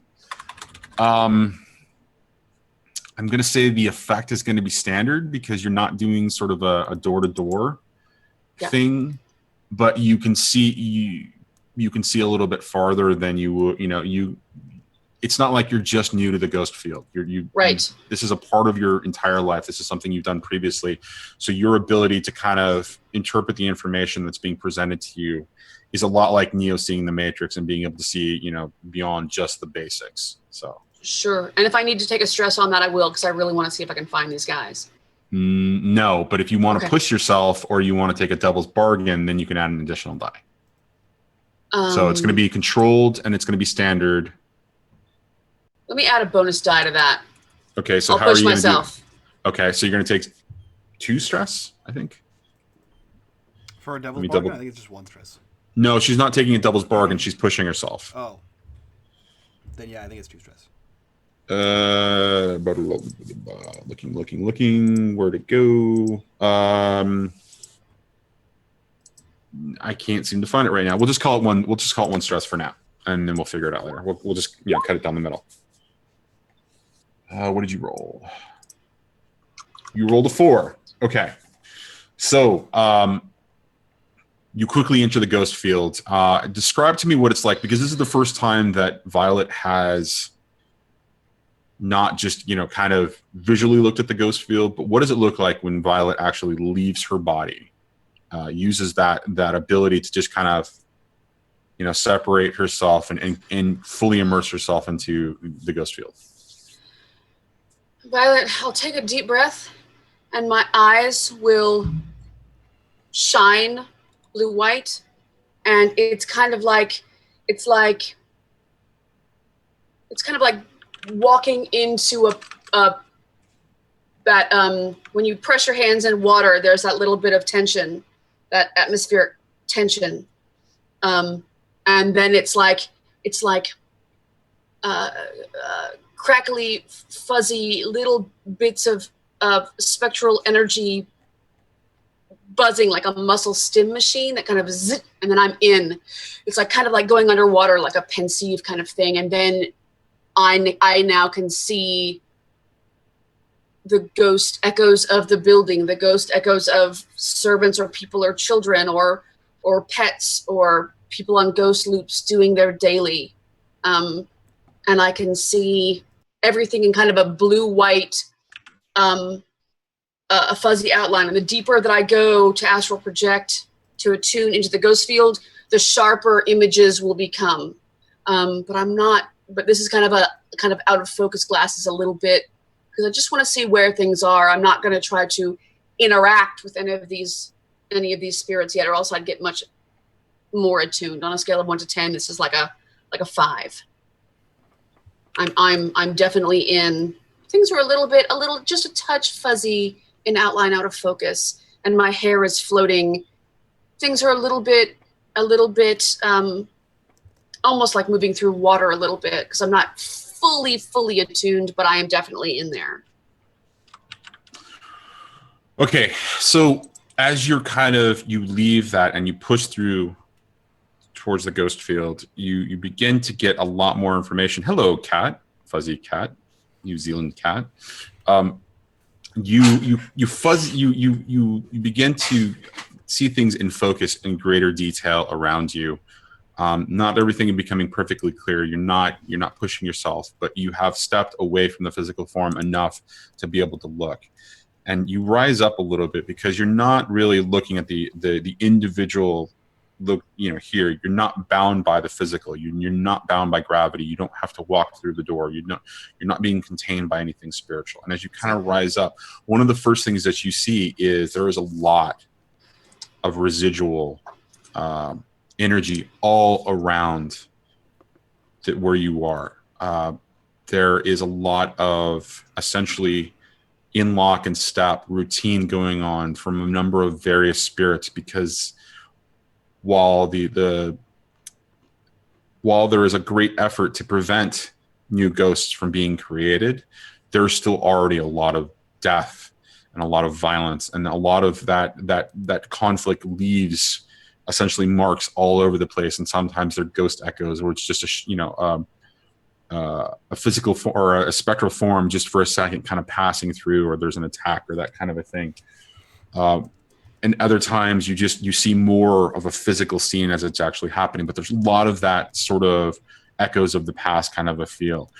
But once you begin to look past that, you see, the greater, area that is the surrounding buildings and the echoes of some surrounding buildings that are no longer there from the ghost field. But as you kind of just scan and focus in, you get a sense that in the general direction to your left, I can't remember how it all fits, north, south, east, west, but to your left, as you're kind of looking at Crow's Foot from the direction of the building that you're in, you see there is a residual pinkish kind of hue coming from that direction. And if you focus in on a little bit more, it's about in the same general direction that it's been referred to. You know, that a couple of the the Red Sashes buildings that they, you know, considered as an option for what OC was suggesting provide you with, the services provide, and where the business will be taken care of. So there's clearly something in that general direction. It's not a stark red. It's not bright. It's not brilliant. It's not, you know, like a vermilion or you know, even a burgundy or anything. It is very much a pink, but it is enough. It is bright enough so that it stands out. And it's not the only type of element you see. You see that kind of stuff all over, but when you're focusing, and this is the closest one to you, it's in that direction. And so you get a general impression that that's something that you really want to take interest of. That's what you want to focus into. And as your time is, you know, as time is kind of going on, you're beginning to lose track of time. You're feeling the pull back because your conscious body is kind of saying, I don't have too much time. I can't really spend all that much time in here. I don't want to be noticed as distracted. But you can see that there is one hue of pink that is brighter than the other. The other one, it looks to be fading and kind of dim as you kind of move back into your body and find yourself back in the water closet. Thank you. I'll wake up, leave the water closet, but kind of like stumble. Like they're gonna, if I'm gone that long, they're gonna think that I've taken a hit of something. You know, they think that I've left to powder my nose and then kind of like powder my nose. Right. So I'm gonna kind of like pretend I'm a little dizzy and a little loose and kind of lean on one of those red sashes a minute and then kind of toddle back over to OC. Loose, you say?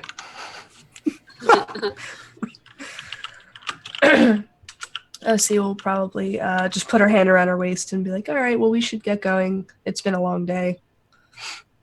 You know, we've been working all day, so. Yeah, woo. It's real hard on the back, I hear. Well, would you like to know, gents? And she'll thank him for meeting with her, and then make her exit. Yeah. Okay. Let's get to weekend too. So while this is all going on, I actually would like Reymond to make me a roll as well, because he was kind of paying attention in the distance, you know, from a location as Bowerbomb. Reymond, I would like you to make me a. Well, shit. You don't have anything in survey because that seems like the most significant. Shit roll. It's not a thing. So I'm going to have you just go ahead and make an insight roll. And to make an insight roll, you just click on the insight label at the top there, and it should bring it up. Cool.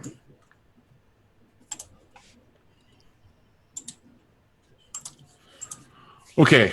So you can roll a skill you don't have.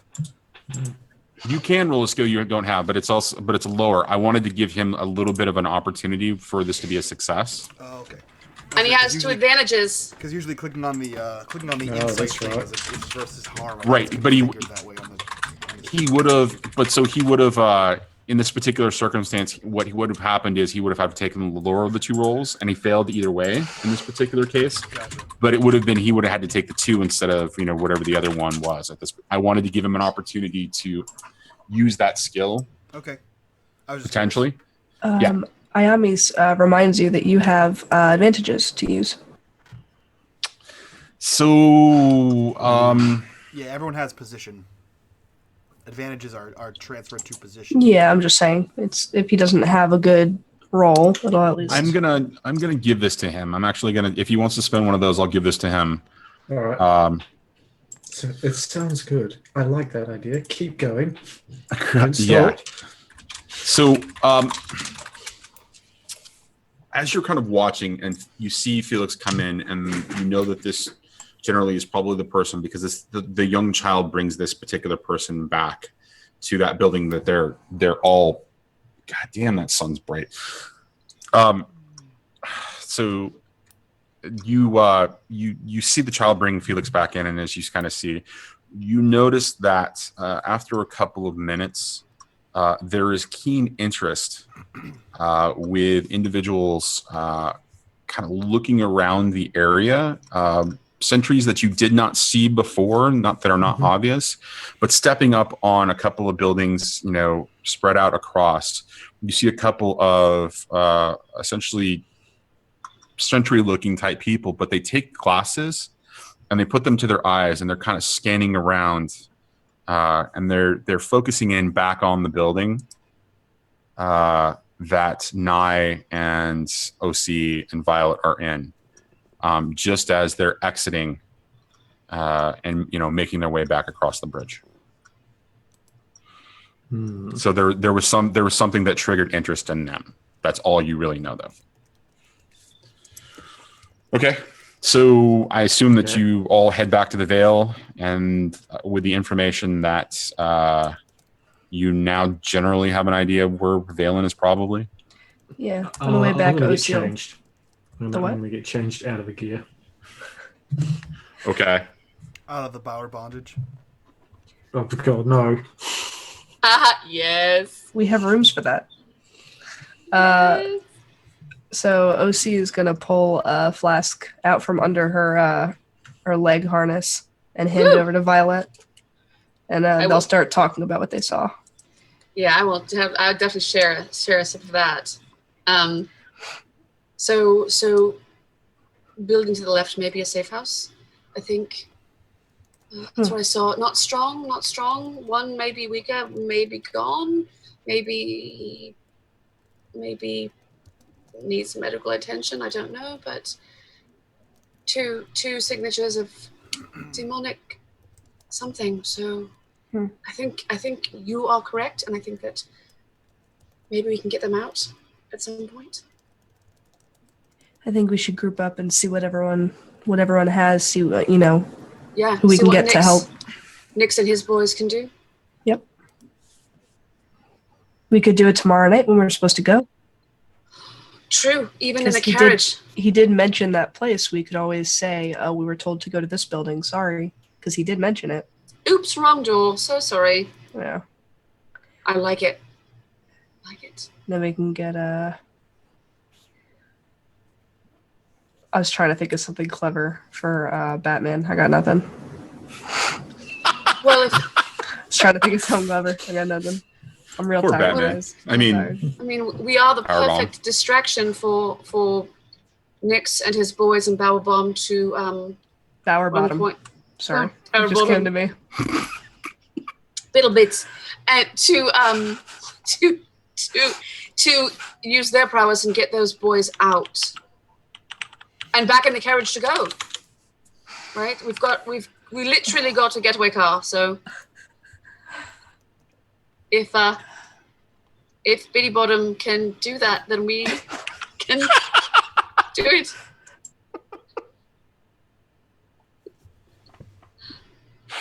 Bower Boodle. Biddle Bumford. That's it. That's what it is. Forever. I'm so bad with names. I'm so sorry. And thus the name was tainted for life. Or maybe Cower Bottom. Sure was tainted B bottom. Ooh. Oh God. Oh my You God. can't hear any of this either. We just see him like stripping in an alley, and we're just like, dude. Guess we try. It's one of the This only alleyway is There's occupied. It's not really an alley. It's just like a normal huge street, and he's just butt ass naked, just like fucking trying to get out of his cat suit. Jesus. Okay, so to bring things back on track, you guys are all going back to the Vale, or you're all getting back together at some point in some location to have a conversation about this. Yes. Yes. And I assume that this is leading towards a score targeted at figuring out whatever is in this particular building that you all have been indicated as probably the location. Yep. And we have an inn now. Can I send Skurlock to go check out that building? Can I send? No, you couldn't because so I want to talk about Skurlock. There's if you look at something I posted privately, there's some reading that I did that I want to talk a little bit more about that. So, but in this particular case, this is really a point where it sounds like the score is coming together, and I think there's whatever last minute kind of information gathering or investigation you want to do, you probably want to get to that, and so we can get to the actual the meat of this or whatever this is, the engagement roll. So on the Skurlock thing, Johnny, for what it's worth, I think it would be hysterical if she has no idea. Like, she just thinks that he's a friendly servant the family's had forever and has no idea who Lord Skurlock actually is, or that he's even Lord Skurlock. He's just... Or that, because I would know Skurlock, but I wouldn't know that he's the Skurlock. He would never... I think it'd be hysterical if she just thinks that he's just like a friendly vampire butler that just lives in the house, bound to serve the family, but instead he's not. Yeah. He's quite the opposite. That's pretty brilliant. I like that a lot. I like that a lot. Because I think he Skurlock's pisses me the off. kind of guy He that would teaches totally me. do that too. Like, everything about him seems like he's the kind of guy that would just be like, yeah, we'll see where this goes. Out of boredom. Just be like, I'll be a butler. Whatever. Maybe that's his cover. Yeah, that's his cover. Yeah. He's the Alfred. Sadly, you cannot find Skurlock right now for that situation. He's trying to put his teeth in. He's got those like 99-cent teeth he's putting in. Trying to put on those the vampire dentures. I'm a real vampire. He puts them on for the ladies. Okay, so it sounds like the score is coming together. Is that man? Damn it.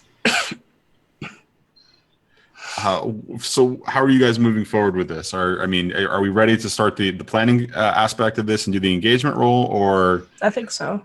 Yeah. Mm-hmm. Yeah. Where is Narix gonna come in? What do you mean? What's he bringing to the table? Nix? Did you say Nix. Sorry, Nix. Said Nyrix. I was like, It's Nix, sorry. I was like, I don't know what is your random NPC bringing to the table? I have them both written down here and they're not labeled. So what's the score? What are we doing? We're gonna go save him. We're gonna go get him. So that's the goal, is to get him. And anyone else that we can find in there. Okay. So Well, that's helpful. It sounds like it's more generally that you're going to insert yourself into this location in the Red Sashes territory to find out what's there. Mm-hmm. Really, So honestly, anyone who can insertion. read that book. Can we, before we all, as we show up, I would love it. Let me tell this to Nix. If the girls show up, I would love your boys to kind of tear right through and maybe find exactly who's down there. And since we have a carriage, if those boys can find them, if they're mobile enough, they're not injured enough, too injured to go. We can distract them if you can get them out. Distract them, rock their socks, get these professors into the carriage, and just go. to be clear, I have one boy in the set. Yeah, it's just the one spy. Oh, I thought it was a network. Also, I do have the network. One is in the sashes. The rest are in no shape to fight or defend anyone. Why? Because you beat them every day. No, because they're homeless and completely untrained.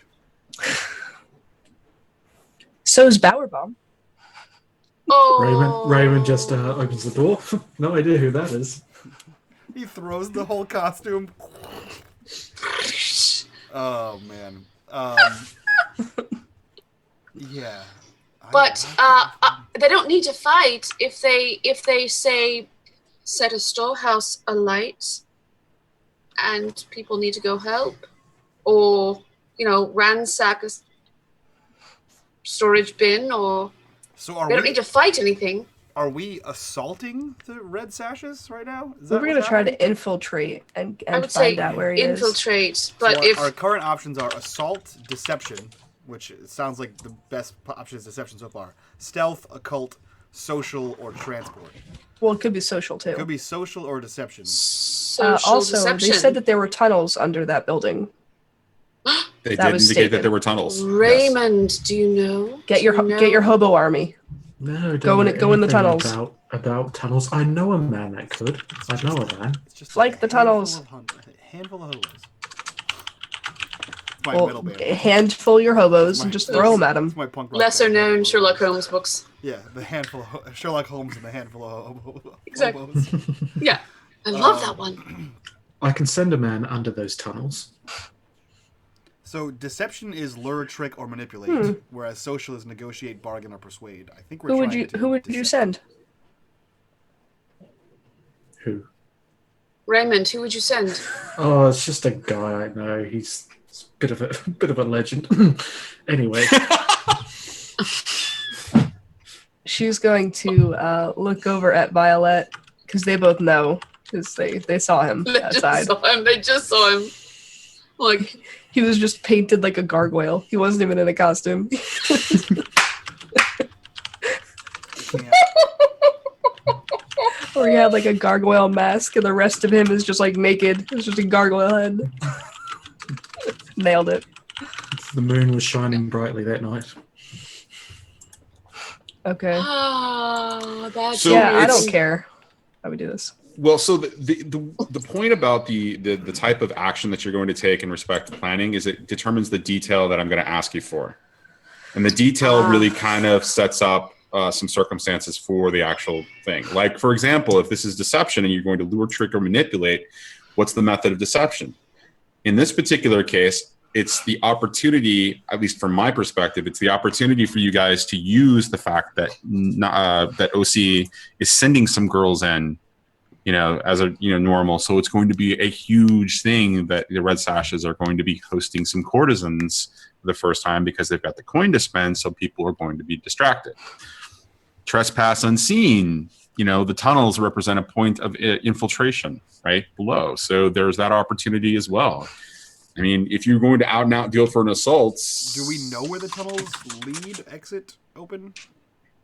You guys didn't do any type of investigation. You could do an investigation real quick and get to that. You could do a flashback, or one of us could. Well, essentially you could say this is what we're going to do. We're going to use the tunnels to get there. And then if it becomes a question of, how did we get this information or what, we'll do that as a flashback. I don't mind doing that as a flashback. I think for Reymond, discovering the tunnels and exploring them so he can get to different parts of the city and know locations would be... These damn cats. So on the bright side for you, Slade, we all received a $5 donation, and one of them is called Forethought, which you get to have a flashback at 0 stress. Sweet, I'll do So that you then. could do that. That sounds beautiful. Do it, Reymond. Do it. So you get all the bonus of a flashback and 0 stress. You go, girl. Do it. Also found a minigun, shotgun. A rail gun. Yep. It's just a gun on rails. So yeah, I think that's what's happening, Johnny. Okay, so you're going to do stealth then. It sounds that way. It's And a the mix. point of entry is going to be the tunnels. Tunnels. Well, for the Okay. guys, it is. Yeah. We're gonna For the walk right gents, through the it front is. door. Okay, I'm you're going gonna to be split- loud and proud. I'm going to sail myself out of that carriage with two bottles in hand, and it's a So party. it sounds a lot like the distraction you were asking for Nix's homeless network to make is actually you. Yeah. You're the distraction so that we can go in through the tunnels. Okay. Yeah, Violet's already drunk. We're go stumbling out the carriage. Okay, this That'd sounds be great. this sounds a lot like deception, though. I mean, you guys could. I mean, the reason I say that is because it sounds like the point. So what the engagement rule does is it determines the initial situation that you guys are in, whether it's positive or negative. And we talked about this off screen, but crits that donated crits are not going to affect engagement and fortune rolls because it can drastically affect the challenges that you guys would otherwise face. But so with the lure, with deception, it's Violet and Nye and OC are going to be basically doing that distraction at the HQ. And the other while- 10 girls I'm bringing. Right, and the 10 girls you're bringing, and then Bowerbaum and Nix are going to be spending their time actually doing the extraction. Yeah. Is that what I'm hearing? My only argument against that is it actually deception if the girls are sleeping with the Red Sashes? We don't know if they're going to yet. Depends how they treat them. I may have to cut Yes. everybody's throats. We're going to find out. Yeah, I'm hoping to get them drunk and charm them and make them think that they've had a wild, raucous night, but really it was just me going, trust in me. So you're like threesome, 2 guys, and they just leave and just shut the door. Nailed it. Yeah, so I guess it's either way. So deception or stealth. I just need you guys to make the decision, and then we'll call it what it is. Deception makes more sense. Sure. Yeah. Okay. All right. So let's talk about. Okay, the detail is that you guys are going to actually go to the HQ with a plethora of lovely courtesans to spend some time. Let's talk about item loadout real quick. Now, item loadout is basically what you're carrying on your person when you walk into these situations. So when you actually start the score, is there any change from the normal loadout that each of you have on your character sheet? I'll take another load. My load is normal. That sounds so bad. I'm gonna take another load of. I'm gonna bring some. I'm gonna literally bring a picnic basket of ale, cider, sweets. Okay. That Super might cool. or might not be a little toast. Okay. And are any of those affected in any way, shape, or form? Drugged, that kind of a thing? I'd love them to have a little of the Duskwall,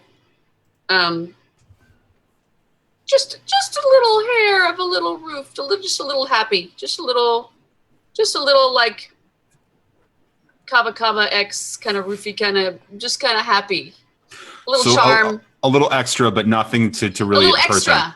A little, Right. Exactly, just a little extra that will make the deception more easily swayed, more easily done. Okay. Always like done.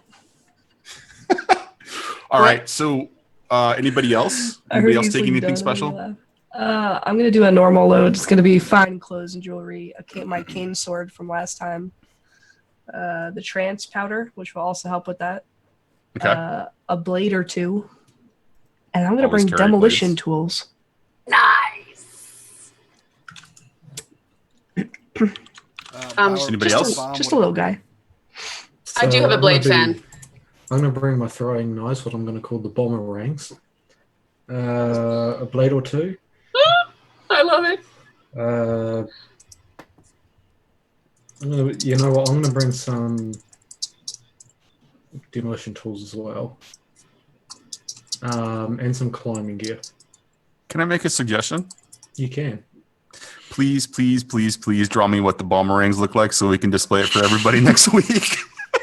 Because I'm envisioning something that's not necessarily bat looking, but more in the shape of a bee. Yep. All right. It's going to be a real crappy design that can't be thrown for peanuts, but you know, it's just there. Can you yell buzz buzz, motherfucker, when you throw it at people? Please? Or like you turn to one of the courtesans trying to hit on her really shitty and just be like, "Hey, honey, I'm home." All right, Nix, what are you bringing? I hate everything. Yes, you do hate everything, but that's okay. What are you bringing? So he is normally a man of subtlety. So he has a small vial of slumber essence, a concealed palm pistol, a spirit bane charm just in case. He is also bringing along with him a blade or 2, and for the first time you see, I guess Bower Bomb would be the only one that sees it. Bower Bottom is the only one that sees it. Is that Nix carries a very unusual sword with him. It is a Dagger Isles kind of sword, not often seen in Akaros. It's like a swashbuckler's cutlass, made for parrying and chopping. So yeah, he has that with him. You just see him walk like the what the hell is it? Not the Aladdin sword, but the Sinbad. That Sinbad cutlass. He has that out of nowhere. He just has this sticking out under Bowerstone's coat. Came Are out you of sure it's somewhere. not Guy Leonard's cutlass? No, it's not Guy Leonard's cutlass. God fucking damn it. So Balbon's just going to be like crossing his arms. Hey, that's and hot too. Yeah. You know what? And Now look for over you, at Johnny, Nick's. it is. You know what? It is. It is. If he it is the fails- eyeliner's cutlass. If he fails, it's because the eyeliner was on the handle and it slipped out. His unusual weapon is a hook. Oh, okay. All right. So, with all that in mind, you guys are all squared away to go. Let's talk about the engagement roll. Starts out with 1 die. It's a hook. He had a hook. Given the fact that that this operation is pretty particularly bold, because you were essentially doing an operation in somebody else's territory that you have no reputation with and no relationship with, I consider that a situation. So you're going to get an additional die for that.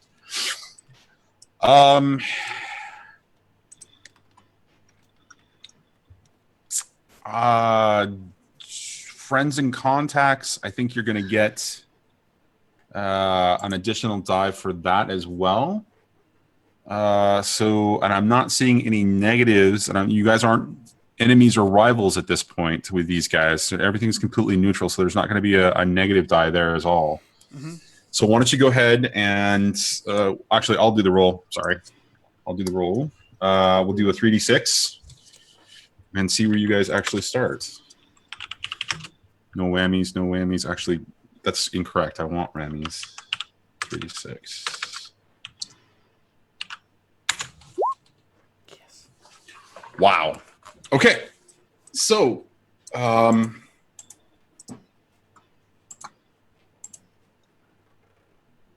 right. Distraction team first.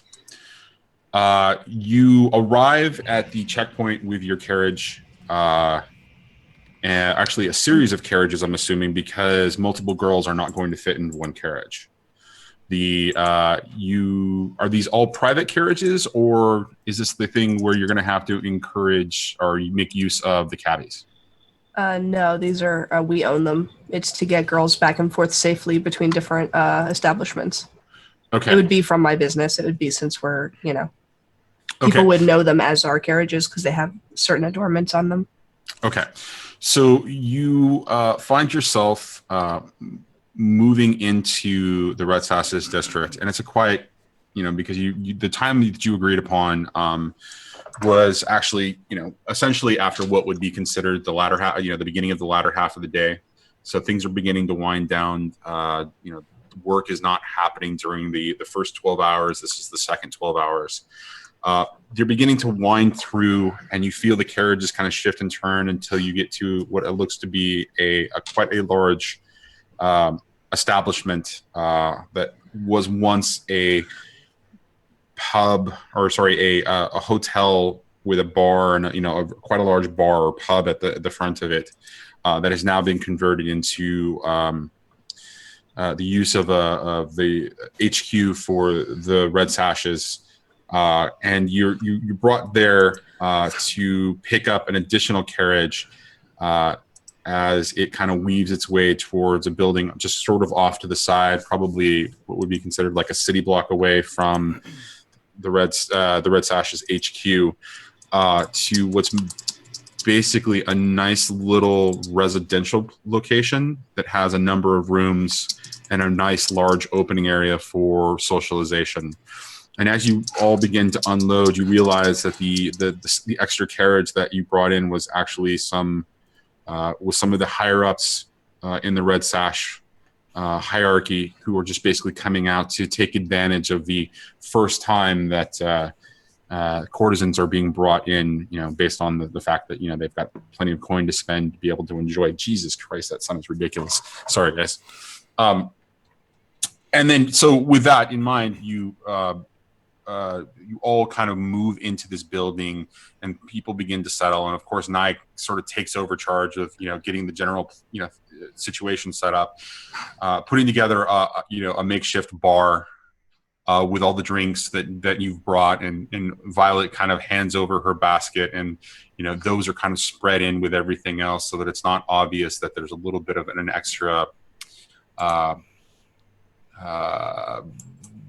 effect that's happening to them, so that they're more relaxed or more laid back and lackadaisical, and the night begins to just kind of start off very well and very distracted. And couriers occasionally are coming back and forth, but the entertainment is so good, and the entertaining, and the night, and the conversation, and the socialization, and the laughter, and the giggling, and the real kind of frivolity of this situation.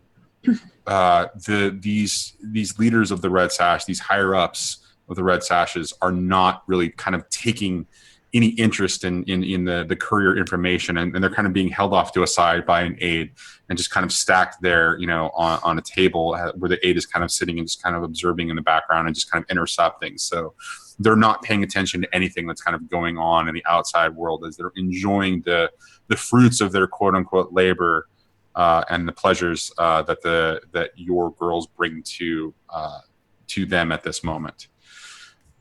While that's all going on, do you want to take any particular action or do anything while this circumstance is pretty much at your advantage? I mean, they're literally under your thumb at this point. And if this goes to both OC and Violet, and then I guess Nyx or Nye, through OC, kind of a thing. You can say we can't hear you. You're muted. We'll be plying them with wine. I'll be literally feeding them tidbits from different places, so that it's not all from one basket, and pretending to read their palms and be really flirty, and completely just distract them and give them a little of my weird eye. So do you represent yourself as a whisper, as a part of the entertainment, and just kind of do fortune tellings and kind of dip into the ghost field and kind of just tell them about over the top, so I sound like I'm a complete charlatan. You know what I mean? Like ooh, let me tell you completely over the top and just trying to be ridiculously spooky so that they. Oh, you're a Sagittarius. So OC, this gives you the perfect opportunity because of the role, because you guys have a resounding success with this role. The opportunity is there because Violet is just doing, double a team distraction, where the girls, the courtesans are, taking advantage of of the situation and just kind of distracting. Violet is doing the other half and keeping them incredibly entertained, in conversation and socialization, so that, even Nye is just kind of, making sure that the drinks are going out. But otherwise, things are going incredibly well. This is working out to your advantage. So do you have anything that you necessarily want to do? Yes. Okay, go ahead. So she's going to pull one of the, I guess you can kind of tell when there's some new recruits or people who aren't as higher ranking, or, maybe a little clumsier with things they say, kind of like the guy that we met at the other place. Sure. And maybe pull him away and make sure at least one or two people see that I'm pulling him away in like a, we're going to be alone manner. Okay. I'm going to try to make my way as far away from that group as possible with him. Okay. So that I can go explore. I'm going to knock his ass out with trans powder. Okay, so yeah, absolutely. You're going to be able to do that because, again, the situation is so successful that you're able to basically kind of knock him on his ass, and then you have an opportunity to do what exactly in your exploration? Gag him, tie him up, just in case he does wake up. Put him under a bed somewhere. Okay. Just so no one can find him anything. Okay. And then lock that door and shut it, and then kind of try to make my way to see if there's a way down to the tunnels, or to meet the guys, or see if I can find a way more quickly. I would have made a extra for that. There is definitely a basement to this location, but there's not anything obvious that leads to the catacombs. Okay. Or sorry, to the underground, the catacombs, absolutely. Trying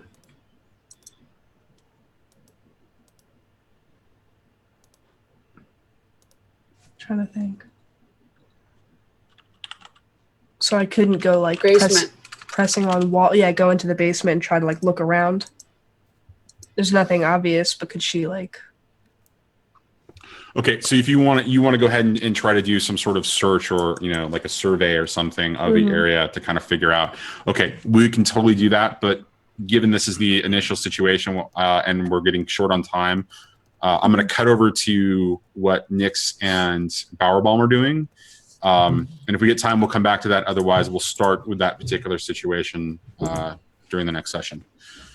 Okay, so while you're kind of exploring, and Violet, you're just telling all these amazing, stories, and you're being flamboyant, and you're just going, and you're just having a gay old time, because it's just so fun to make fun of what it is that you actually do, because it can be quite serious sometimes. We're going to cut over to Bowerbomb and Nyx. Where are you guys? How are you making this approach to this particular building? So I think first of all, I'll meet Nyx for the first time by a sewer gate. I'm just waiting for him to show up. Does Nyx know that Bowerbottom is who he is? We shouldn't. Oh, for goodness sake, damn you.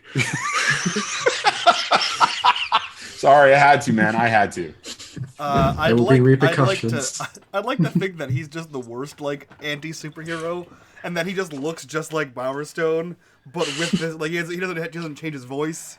He walks the same way, so it's fairly obvious. But everyone just is like, "Oh yeah, Bowerbomb. I heard about that guy. Good stuff."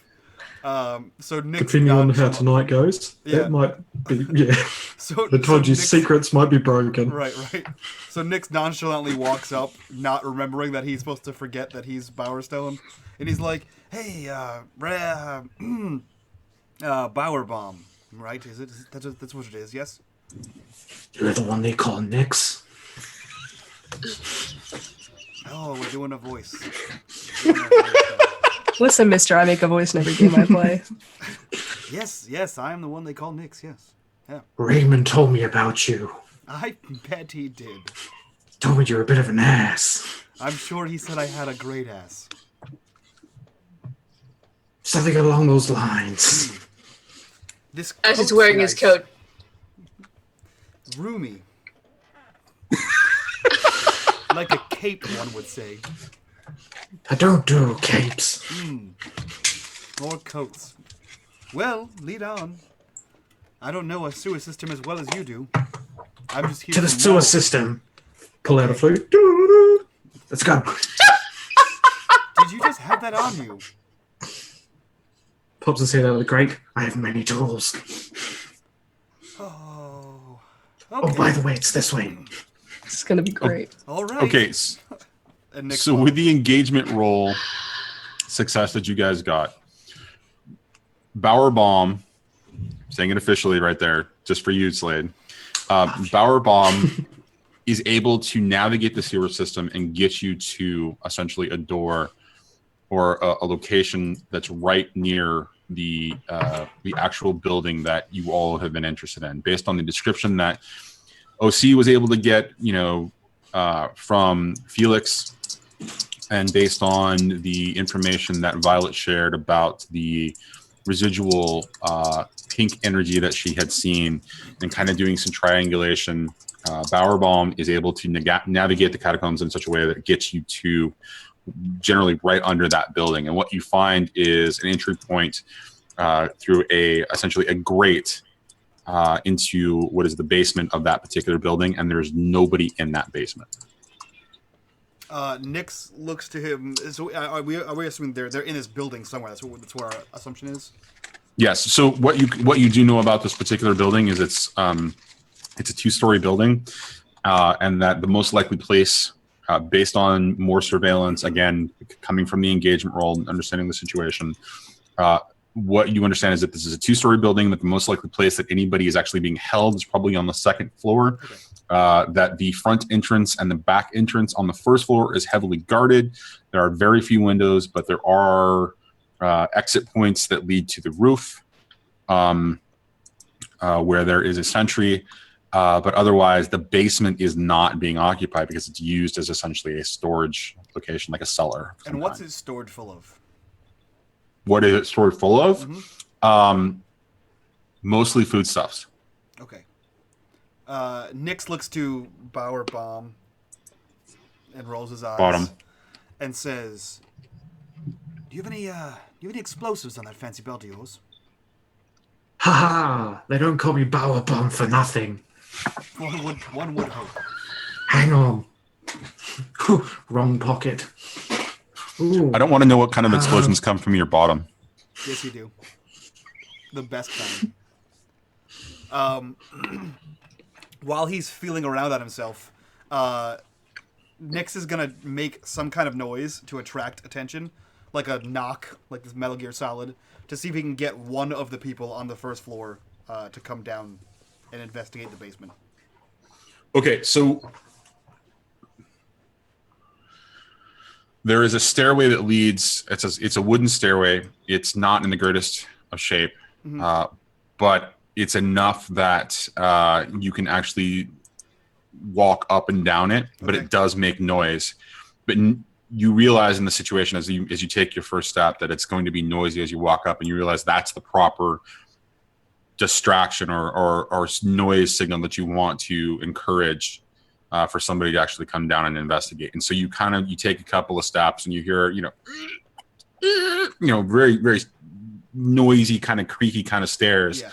And then you jump back off and find yourself in position, and down walks an individual kind of holding a lamp and just kind of looking around. But it's one of those, hooded lamps that's got, essentially a lens on the front that kind of allows you to kind of look around and directionally. But so far they're starting to walk down and they're kind of looking, but they're only looking towards the bottom of the stairs, and you are clearly hidden, off to the side and at a complete advantage. But they've left the door open. Can I create a noise to lead them down? So if I distract them and you go behind them and you take them out. Yeah. So I'm going to quietly be like, da-na-na-na-na-na. Da-na-na-na-na-na. The guy looks sharply, over the corner as he brings it around, and he continues to rush down, and each step makes another noise, and there's a creak or a sound of stress on the wood as he kind of hard steps his way down and moves over towards the corner where he heard the noise. Just past Nyx. So before I pounce on this guy, I'm going to call in my $5 donation, and forethought, I'm going to have a flashback. So I think this flashback is absolutely going to have a role associated with it. So I know that the crows, the red stashes, and the lampblacks are all in a knockout brawl for this territory. I want to find dirt on the lampblacks so I can make it look like whatever happened here was them.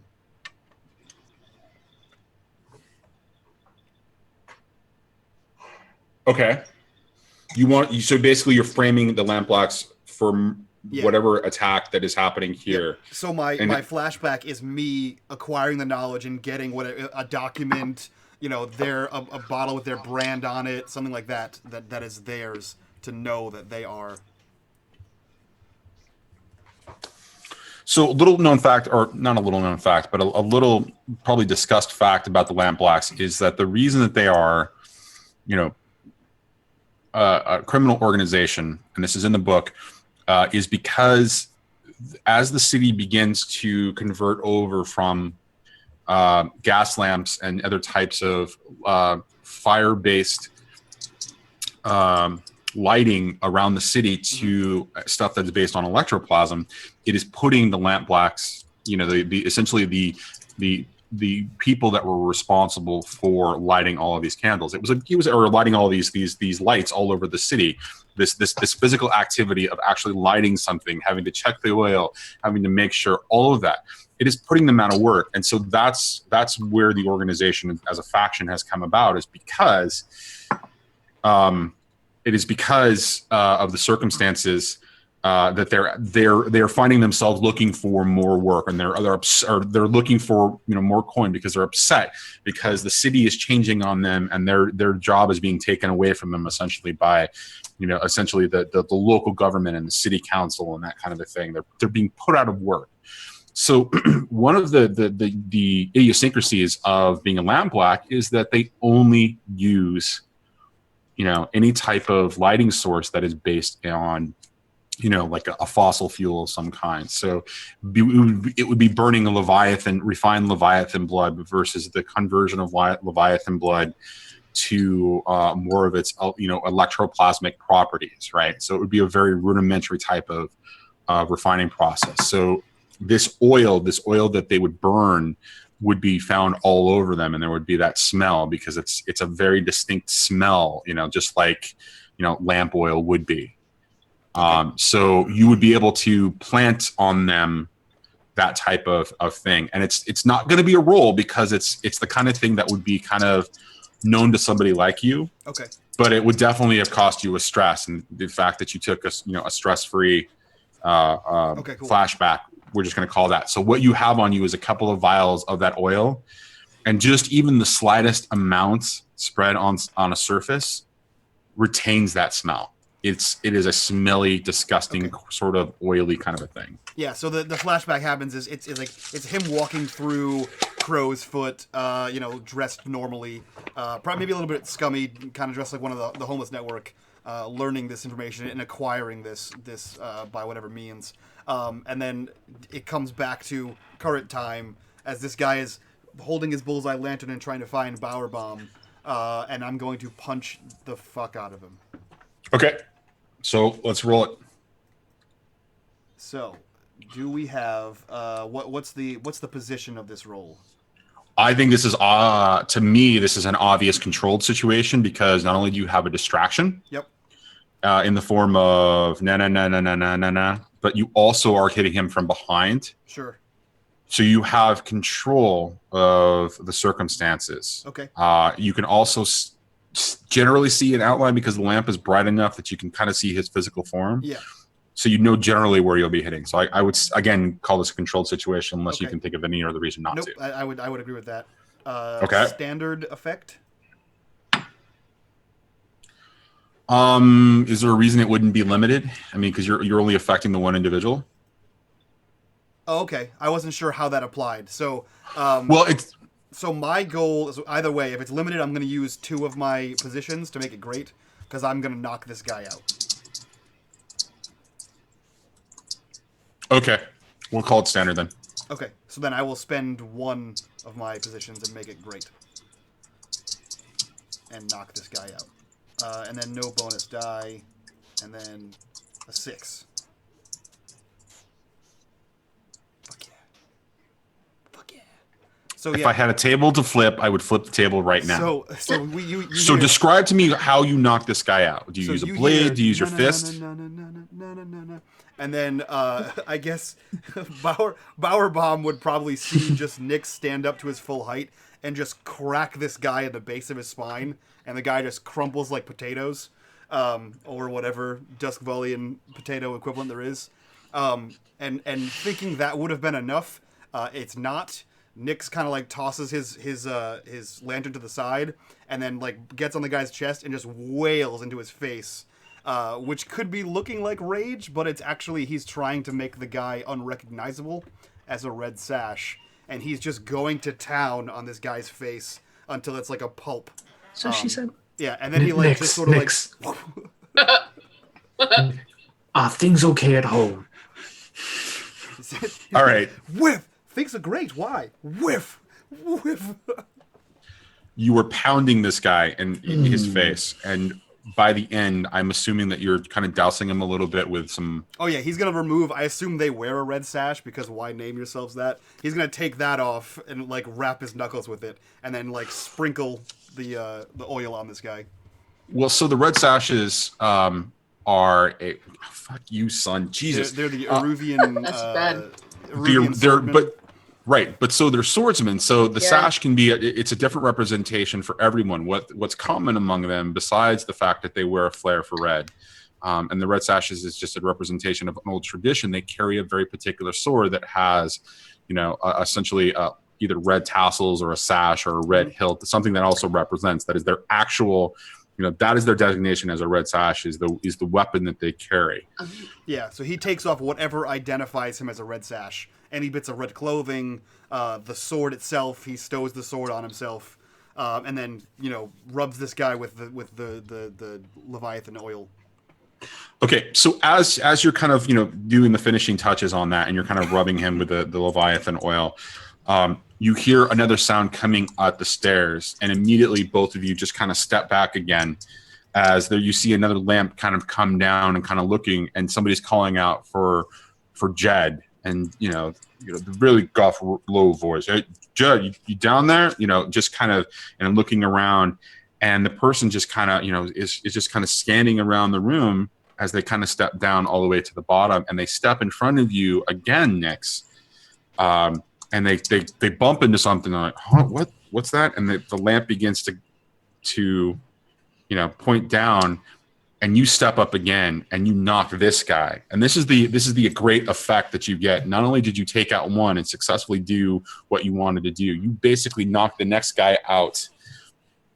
When you kind of take him down, when you hit him and you take him down, and now you've taken out two guys that were located in this particular, that were guards upstairs. And so when you nail him and you take him down, you're beating the hell out of him again. You do the whole thing, and you're able to hand Bowerbaum sashes or accoutrements that are of, or affectations that are of the Red Sash persuasion, including a sword that indicates he is also a part of the Red Sashes. Yeah, and if Bowerbaum wasn't disturbed previously, the entire time he's beating the face off of the second guy, he's just whistling a jaunty tune. Reymond told me you have issues. So true, Gee. And so as that begins to happen, and you guys, I assume you're going to head upstairs to kind of figure out, now that you've got. Yeah, attempting to look at least a little bit like Red Sashes. Right. Okay, we're gonna call it there, because it's now 11 o'clock for you guys. And so where we'll begin next time is Bowerbaum and Nix walking up the stairs while OC is trying to currently find her way into the sewer system. And so we're going to cut right in the middle of the score. Sweet. And we'll start in the middle of next week. So cool. All right. So I think it's time for some XP. And as as happens in Blades in the Dark, you guys actually track your XP, and we just kind of go, yeah, that makes sense, or hey, didn't you do this, and doesn't that give you more XP, kind of a thing. So we're going to walk around the table really quickly and talk about the things that possibly triggered XP, and then you guys can drop that into the session, and we can go from there. So give me just 1 second as I bring up the appropriate page. All right, did anybody make a desperate action, or so? Who am I starting with? I'll go first. Okay. You didn't make a desperate action roll at all. Nope. Okay. So we're going to jump past that, and we're going to go to playbook specific triggers. I believe I made that several times. Okay. Which is, let me double check here. My playbook specific thing is when you challenge with calculation or conspiracy. I calculated using the cabbies to get all kinds of information and brokered a deal through that. And then conspiracy is me trying to make it look like the Lampblacks did this assault on the Red Sashes. Okay, so one instance of it is 1 XP. Multiple instances generates 2 XP for any particular given. So we're gonna call that 2 XP. I think. Sounds good. That makes sense. What about expressed beliefs, drives, heritage, or background? So I guess I experienced or expressed my heritage and or background with the rum and the pirate situation, and the hook that I now apparently have, and the bottle. And the bottle, and bludgeoning the shit out of these two guys. Okay, so that definitely seems like 2 XP for that. And then you didn't struggle with any of your vices or traumas at this point, so. Nope. And then I trained with prowess, and that was it. Right. So you got that XP already. Yep. So all right. So that sounds like it's 4 XP for this session. Sounds good to me. All right. Excellent. Who wants to go next? Yeah, I'll go. I don't think that you did any desperate rolls. No. Okay. What about playbook specific triggers? Now, the only thing I can think of is basically the slide is a sly, basically deceiving people that he isn't actually Reymond when he's under the guise of Bowerstone when it came to a couple of them. Other than that, there wasn't much as far as a slide is concerned that really played into that part, which is all good. Okay, so we'll call that 1 XP coming from slide-specific stuff, slide-specific triggers. What about your beliefs, drives, heritage, or background? I think there was a couple things that came up in here. Yeah, so we've got the whole, the tunnel system, which was his background. I don't want to play. No, they go into the secret. So his beliefs, obviously, going under the guise of Barrel Bomb because he doesn't want the, Bowerstone last name to be tainted. Okay. Although, thinking about it now, calling myself Barrel Bomb and his last name's Bowerstone, great thinking. You were probably a kid when you came up with the name, so. Yeah, we're going to go with that. He's still because a big anything kid. else is sad. Okay. Anyone else can think of anything? Those are the two that stick out in my mind. Well, I could also say that your secret project and your desire to do training specifically focused on, that whole training thing just also plays into your beliefs and heritage. So again, if you do something once, it's 1 XP. You do it multiple times, you get 2 XP. So that sounds like 2 XP there. So sounds good. And then we really didn't delve into vices or traumas at this point. For you? No, nothing this game, no. Yeah, okay. So that means that's 3 XP for you? Cool. All right, and remember again, guys, that you can spend that anywhere you want. You can spend it in the attribute XP fields, or you can put it in your miscellaneous defaults or XP field, and then we can talk about advancement later. All right, who wants to go next? Violet? I'll go. Okay. So we worked on background with the letter from Margette. Okay. Is that allowable as a background desires? Right. So yeah. So I'm just gonna go through the same list. That way, it becomes a routine in your guys' mind every time we do this. So you didn't roll a desperate action roll at all. Okay. So that's okay. So you're not getting anything from there. Playbook specific XP triggers. Yeah, where is that? So if you look at your character sheet. Aha, that's why I'm not finding it. Okay. I was looking in the book like, what page? Well, there's also more information in the book when you look at specific characters. But so did you address a challenge with knowledge or arcane power? I think that there's a case. I think there's a case to be made for arcane power. Yeah. Given your entry into the ghost field. My adventure in the WC. Exactly. And then I played with arcane powers, but I don't know if you want to call that struggling with my vice at all. I mean, my vice is no. So we'll get to that. We'll get to that in just a second. But I don't think you struggle with any issues with your vice. Cool. You did, however, you dealt with your beliefs. You expressed your beliefs, drives, heritage, or background. So we learned a little bit about your character in respect to your heritage or background with the Violette Vale. I think we also delved a little bit into your desire to not involve family in living family matters, essentially, which is what you did when you went off to the side and you looked into the ghost field, but you didn't you didn't have anybody look at that letter. Right. So I'm going to say that that counts as multiple situations. So I'm going to say that that's 2 XP. So you've got 1 XP from the playbook specific and then 2 XP from that. And I don't think you did any vice or traumas. Nope. So I think you're at 3 for that. Cool. Bingo. Excellent. All right, OC. You are up. So I looked through all of them. The only one that I found of all of those was addressing a challenge with deception or influence twice. Okay. First when we went to make the meeting, and then when we went to actually go in. Okay. So that's definitely 2 XP there for that. So you didn't make a desperate action roll, but you did do deception and influence. You don't think there's anything that you did for drives, beliefs, drives, heritage, or backgrounds? The project. The long-term project we don't know about. Not really. Not really. Okay. I don't think it's a strong enough case for that. Probably not. Okay.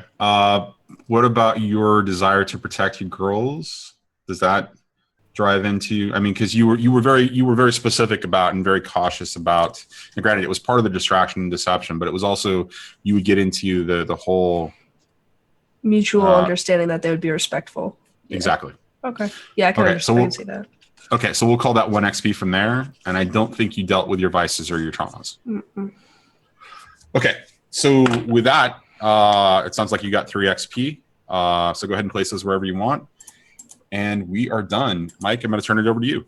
Sweet. Guys, this has been episode 3 of 6 and 20. This is the 3rd out of 10 weeks, I believe. Yeah, we have 7 more weeks to go.